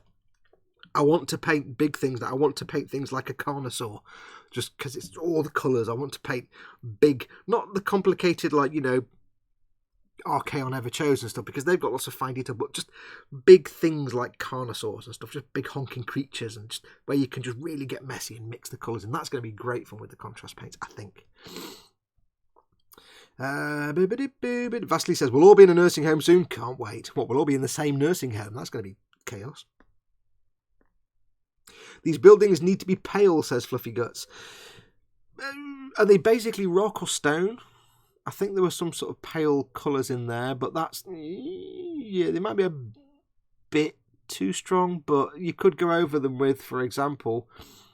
I mean, I only tried a few of the colours, so the Gulliman flesh tone is what I used for the base of this guy. It's got greens and other colours in there as well, and browns, but it was kind of a transparent flesh tone colour. It's a bit like Bugman's Glow, but as a shade.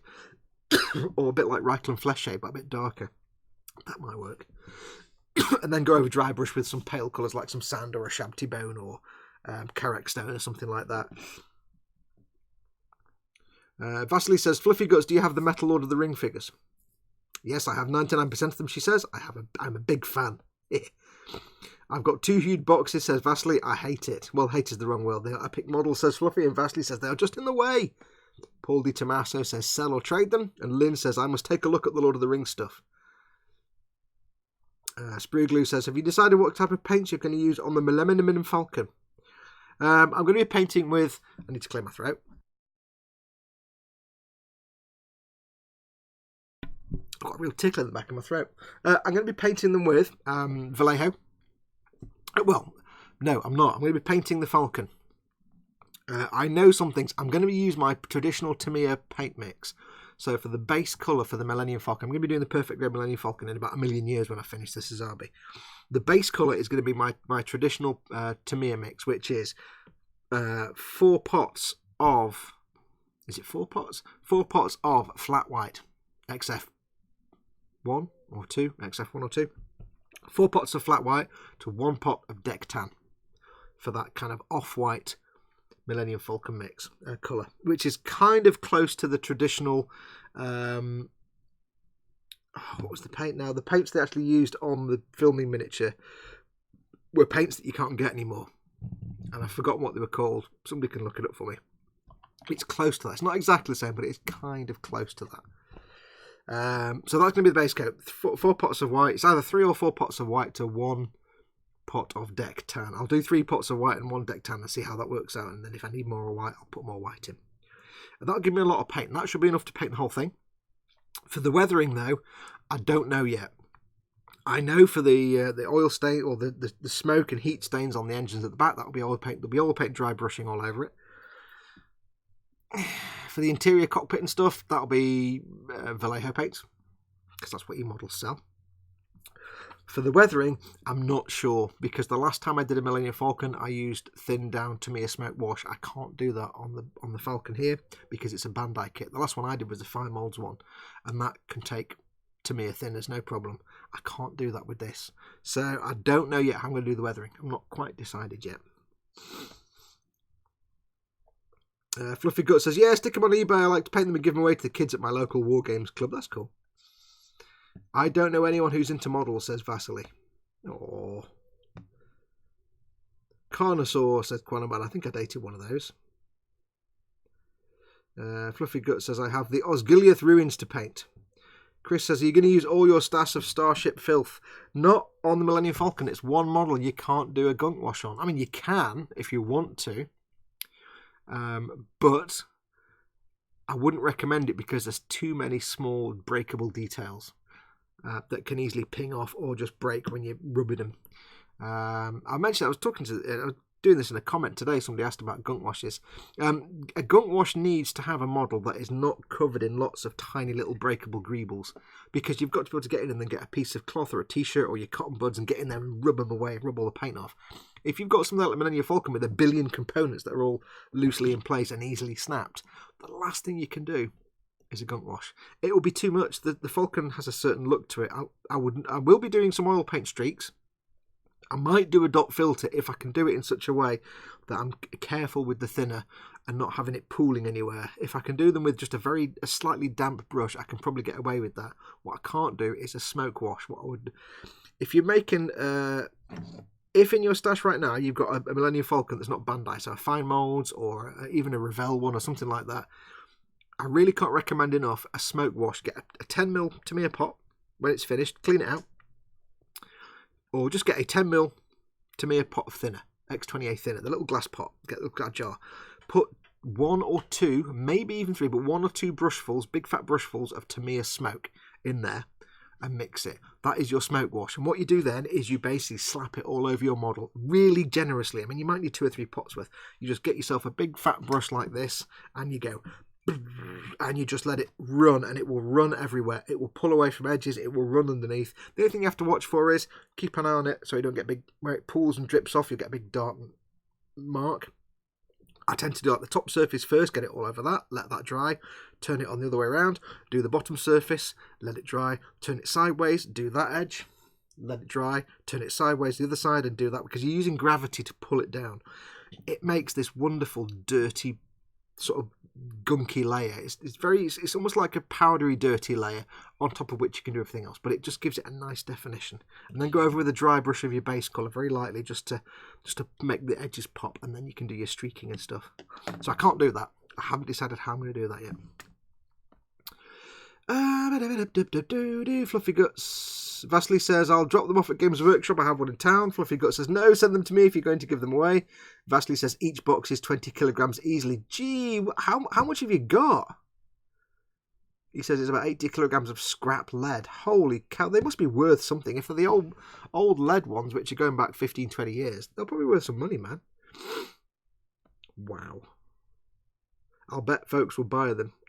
You'll put them in the boom hut. Yeah, stick them in the boom hut. However, don't forget we've got the no selling on the book. You can't put things up for sale. You can't say, I am selling these, contact me. You can say, here's all the figures I've got, but you can't say, hey, I've got all these figures, anyone want to buy them? Because we don't allow selling. You'll just get your post taken down. So you're welcome to post up that you've got them. Just don't say that they're for sale or that you're selling them, or if anybody wants to buy them or anything like that. If you want to give them away, then that's fine, because it's not a sale. If you want to say, I'm giving these away, if you want them, free of charge, send me an email. But yeah, don't sell them. We don't allow that in the Bill Mutt.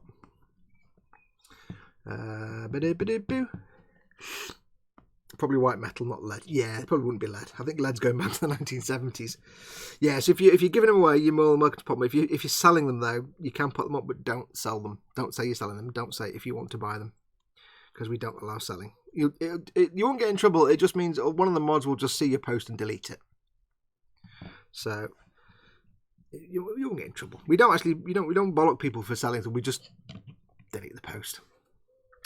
What are we doing? What time is it? 42. We've got 15 minutes yet. I don't want to start anything new, but at the same time, let's have a look at these then. Let's get these back. Oh yes. Talking of metal figures, these look mint. They need to be repainted. How long have you had these? Fluffy, how old are these figures that you've had? And I take it they're not all supposed to have bent. I won't bend them now, because if I do it now, it guarantees it'll snap. I take it they've all been stored in something and they've all got bent and out of shape. This guy's got like a cornucopia type horn that he's blowing on. They look mint though. Get them repainted up. It's nice to see GW but with realistic human proportions, and it makes you realise. When you see these. If you compare it to like a standard Warhammer figure, not a Space Marine, but like an Imperial Guard, how unrealistic, say, Imperial Guard with their little chubby stubby legs and their stubby arms and the big fat heads. They're about the same size, but they're just, the heroic scale is so funny. It's almost comedic. But it makes you realise it's probably good they do that, because normal realistic figures are kind of skinny and spindly, so And they do better in metal than in plastic. I'm going to look forward to these. These are going to be great fun to paint. Look at that one. I'm looking forward to this one. Yes. And you've got a few bits to him. I don't know the lore for Sigmar, so I'll have to read up on that. Let's have a look. Fluffy Gut says, I got them secondhand 10 years ago. They're really nice models. I just don't have the time. Yeah, we can get them. We can get them repainted. And I have to say this. I have to be honest with people. When you send me like stuff like this, anybody sends me stuff like this, it is super awesome, and I'm super, super grateful. I'll never not be grateful. But I do reserve judgment that it's not, it is within the realms of possibility. It might not happen at all, but there's nothing to say that I might not paint these guys up and then accidentally send them back. I've had a few people send me bits and bobs where I'm thinking to myself, you know what, I'm going to paint these and I'm going to send them back so that they can have some awesomely painted stuff. So I might not, depends. I'm never going to sell them or anything like that. I'm not going to sell them or give them away because they were gifted to me and it's a wonderful gift. But I do reserve the right to get them all painted up and then send them back to you if you send me stuff. It's not on a deadline now. It might be never. But you never know. You never know. However, these guys, yeah, I think you've got me starting an Age of Sigmar army now, haven't you? I think you've got me fighting with the Sigmarines. So I'm going to have to do some research and studying now into these chaps. If not for anything other than the fact that they're all basically just gold. Apart from him, he's got a face. They're all basically just gold, and that's dead easy. Gold, a wash, and some red and blue. We can do that. We can do that. Lovely. Lovely. I have 5 Lehman Rust tanks to paint, says Fluffy. I've got 1. Well, I sent it for you to sell or keep. They're yours now. I'd never sell something I was gifted. I don't want to do that. That's not very... I know I've been sent some things to give away as prizes in the Wheel of Giveaways, which will be back one day. And they're always going to be in the box to be given away as Wheel of Giveaways prizes. But I'd never actually sell stuff that somebody sent to me because that's not right. I'll either keep them for myself or occasionally I might send them back with a brand new paint job. You never know. But I've got a Lehman Rust to paint. What have I got to paint now? I've got obviously all the Conquest stuff that I need to build and paint. But yet to go, because I want to get a lot of stuff painted. Like I've said before, I want to get a lot of my stuff out of the boxes, throw the boxes away, get them built and primed and ready. I have built and waiting to be primed are the big shouty Space Horse Star Drake. I've got the Rucker Truck Squig Buggy, which is I really want to paint that right now. That needs primed. I have a Lehman Rust, which is built and waiting for primer. I have a big chunk of Astra Militarum and Scions, which I need to strip and repaint because they came out ass again. And lots of other bits and bobs and figures that I haven't painted yet, but you've not seen me build those. I still have, though, I have the... I've got the wrong glasses on. Hang on, I can't see that far across the room. Oh, what am I looking at? I've got the Valkyrie that I've got to build. Astra Militarum Valkyrie. I have the Renegade Imperial Knight sets. I've got 2 Imperial Knights that I need to build and paint. And I think that's all the Warhammer kits. Oh no, I've got the gift. The Age of Sigmar thing that was gifted by Dave and Smoo and that lot while it was my birthday. It's an astrolabe type thing in a horse and cart. I'm assuming it's allied with these guys. I'll have to have a look. Have a look and see. That'd be quite good. So that's even more for my Age of Sigmar army that I never knew I was going to start. And I think that's it then for the Warhammer stuff. Other than all the Conquest stuff that I'm going to get slowly over time. I'm going to try... have I got anything else? I've got a pack of Space Marines, but I might have built one of them. So there you go. But yeah, so... I'm going to have quite a lot at the end. But yeah, so... I think I'm starting myself an Age of Sigmar army now. Brilliant. Awesome. More things. Got more things. I need to go and play some games. And like I said before, I'll have these guys finished before I finish anything else. So it might be Sigmar that I start playing. Model Making Guru. Don't be so quick to say that. Games Workshop gives a lot of room for creativity for these when painting. What are we talking about? What are we talking about? Everyone rush to the post office, send Fox your Jar Jar Binks figures. Paul D. Tommaso says, I've already sent him one. Don't be so quick to say that. GW gives a lot of room for creativity. What was I talking about, Vincent? I've forgotten. Oh, Stormcast. Oh yeah, well, I suppose there are different colours. I'll have a look. I might do them. You know, it'd be really cool if there's a way to do it, but I mean, there wouldn't be because I'd have to then really carefully paint all the rest of the bits, and I couldn't because I'd make a mess of it. But imagine these in CO Metalizer. Oh, that'd be good, wouldn't it? Yeah, no. Because you do all that, and then you try and paint all the little details and mess it up, and you can't touch it, but it would be good. I missed the wheel of giveaways. I work on Sunday, so I never win anything. We haven't done one for months, Lynn. I have a big collection and stash of kits and things to give away and books and stuff. I just can't afford to be sending stuff out at the minute. It can cost me anywhere from... If it's somebody in the UK, it might cost me £5-10. If it's somebody abroad, it can be anything from 10 quid to...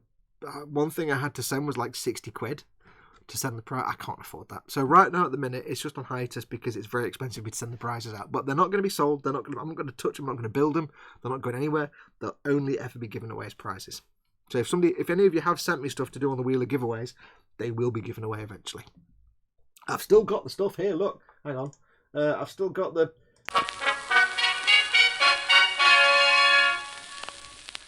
See, that's still there.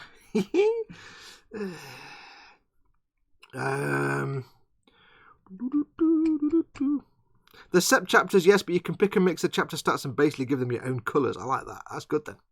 They don't have to be gold because I could paint them other colours. Beckstorm, I was just thinking to entrust you with painting some super obscure mech miniatures I've saved for years. They're my pride and joy and need painting, but I don't dare do it myself. Ooh. Give them a try. Mech miniatures. Post pictures of those in the boom. It'd be interesting to see what you mean by those. I'll PM you a copy of the rules when they go into that, says Vincent.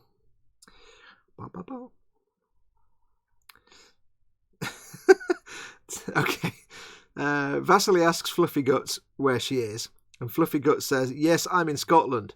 And Vasily says, Fife, and Fluffy Guts says, north of Fife, Orkney. Orkney's north of Scotland. I thought Orcadians didn't like to call themselves Scottish. I thought you liked to not be classed as Scots. Am I getting confused now? Or were you being politically delicate and they just look, I'm in Orkney. There you go.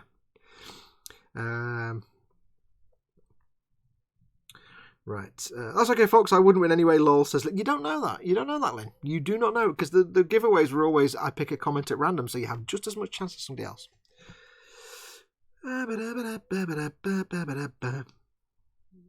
Okay, Fluffy Guts and Vasily, I think, are arranging to send each other wonderful things. Wonderful, wonderful gifts. Now, what I'm going to do first, I'm nearly done, but I think it's time for your and my favourite MILF, Mrs. I can't believe I just said that. I do apologise. Totally sexist. Mrs. Tilly. Time for a bit more of Mrs. Tilly's Happy Fudge Times. Because my mouth's watering now. I'm going to let you look at it for a second. Look at that. Look at it with all your eyes. Look at it with all your eyes. Ooh. Ooh, look at that. Ooh. Smell it. Oh, look at that with all your eyes. Oh, nearly dropped it. One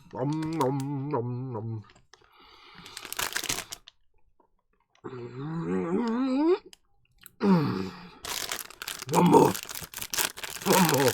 Oh, God. Help me, Lord.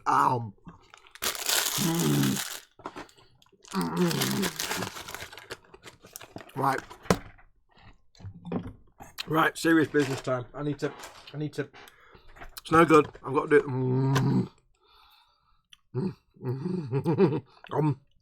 Oh, God, that's so nice. I can't. I need to save it for Mama Fox. Oh. Poison. There you go. I won't eat it now. Now, we have some very important announcements.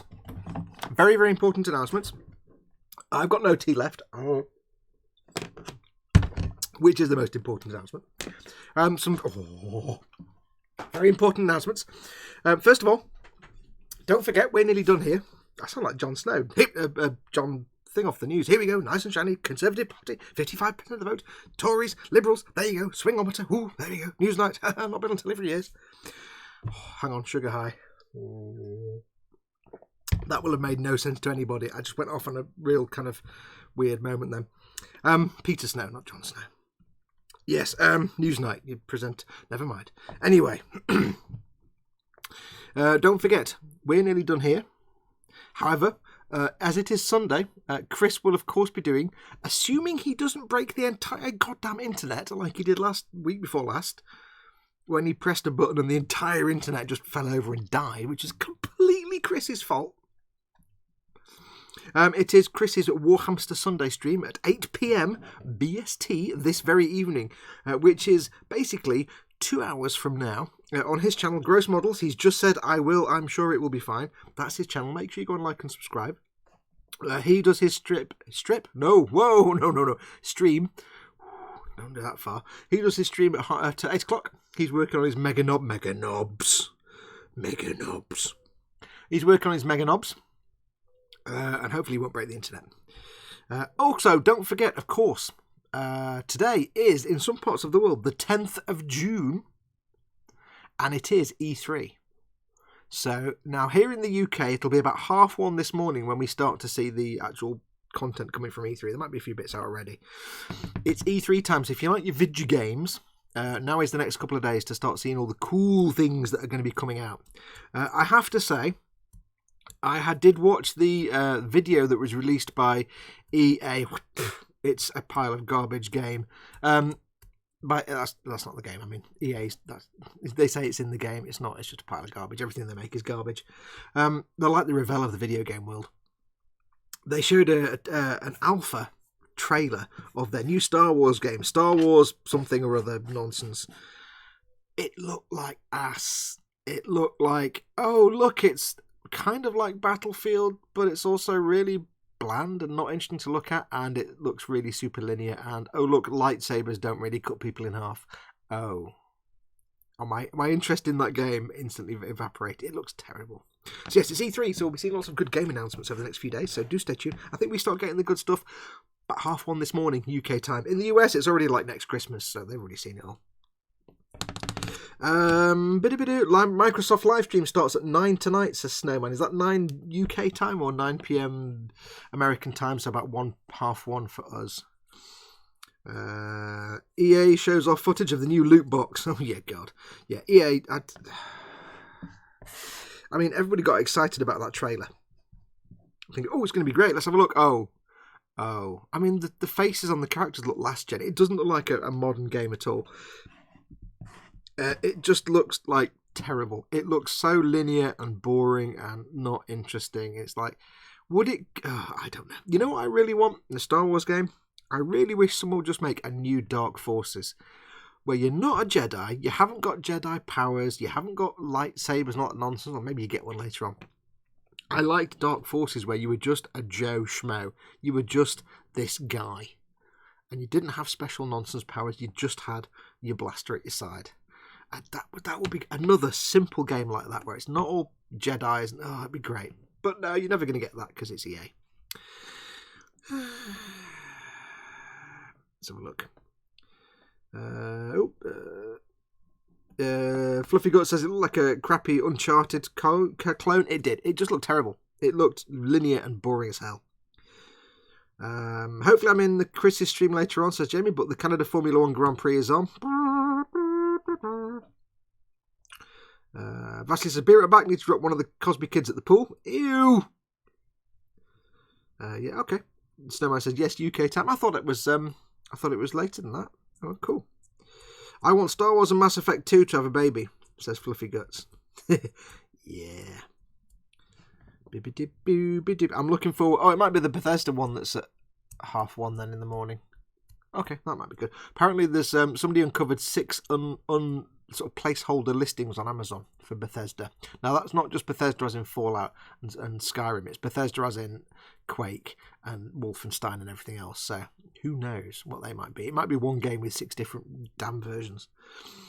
I don't know. Right, where are we? PM with all the storm. Host colour scheme sent, says Vincent. Thank you very much, dude. I shall have a look and see. Quantum Man says, I think... I'll start again. Quantum Man says, I think Fox secretly wants to be a Jedi so I can hang out with Jar Jar. Force power you. Yeah. Yeah, they suck. Yes, crack games and stuff. I have no idea what I'm talking about, says Spid. There's more than just the Hammers of Sigmar with their shiny gold. They're the biggest storm host, not the most interesting colours, though, aside from heroes. So basically, the Stormcast are like the Ultramarines. Yeah. Hasaki Art says, Sup Fox, hey, welcome Hasaki Art. You've actually just turned up just as we're about to finish, but you're welcome. Hang around for a few moments. Richard Gibbs, Kill Jar Jar, thank you.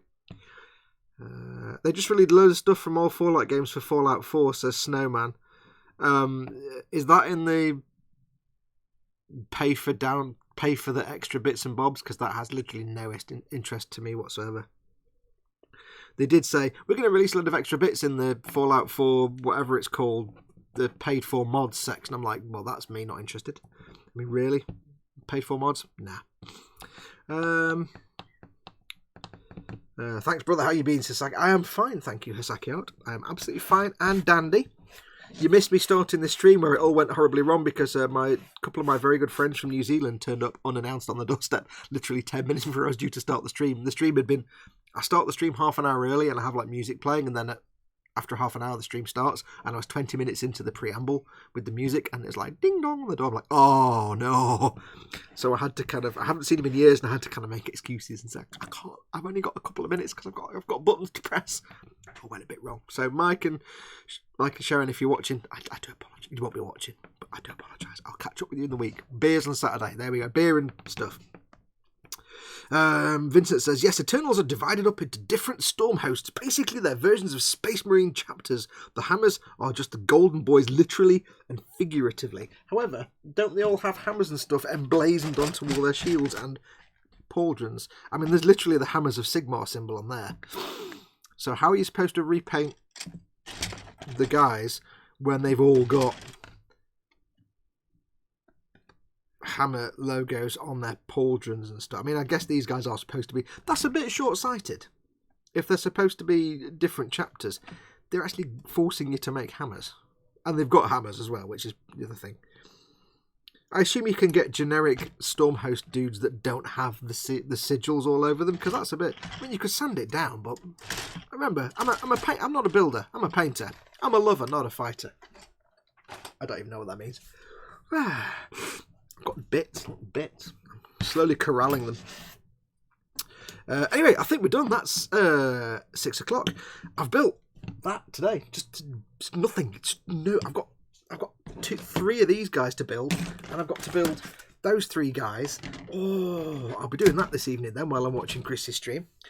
Anyway, yes, thank you everybody for coming in today. Apologies for the rather shonky slapdash start and the fact I've been on a complete sugar rush for the last 3 hours because of all the fudge in the world. All the fudge in the world! Thank you very much to Fluffy Guts for all these beautiful gifts that she sent me. I will take a great pride in painting those dudes up very, very nicely. And again, thank you to everybody. Don't forget, of course, Chris's stream at 8 o'clock, 8 PM at BST tonight on his channel, Gross Models, for the Warhammer Sunday. I still haven't seen his logo in action yet that I drew. Yeah. So I need to make sure I watch tonight. And don't forget, of course, tomorrow night is me, Chris and Ted doing the eModels live stream on the eModels channel. Throughout this week, I may not be doing any live streams on the Sazabi this week because I need to get some of the Conquest stuff filmed and out of the way while I'm running out of space to pile up all the magazines. So this week might be on a bit of a Warhammer Conquest fix. So apologies to George if I'm not doing the Sazabi for a couple of days. I need to get them filmed to make space because I've got stuff piling up. So there'll be a few videos going up throughout the week. And then, of course, next Sunday, we'll have more Warhamster Conquest, more Warhamster Sunday and stuff like that. So we'll do all that. So stay tuned. If I can get any Sazabi stuff done this week, I might do some more live streams. I might not. Who knows? Anyway, I shall start to wrap up. So I shall say thank you very much for watching. Do take care of yourselves. Go make something awesome. Go jolly well be awesome. You there. Looking at my finger, doing this. Ooh. Look left, look right, look left, look right. There you go, I'm doing an eye test for you. Looks like my thumb there. Thing on my thumb.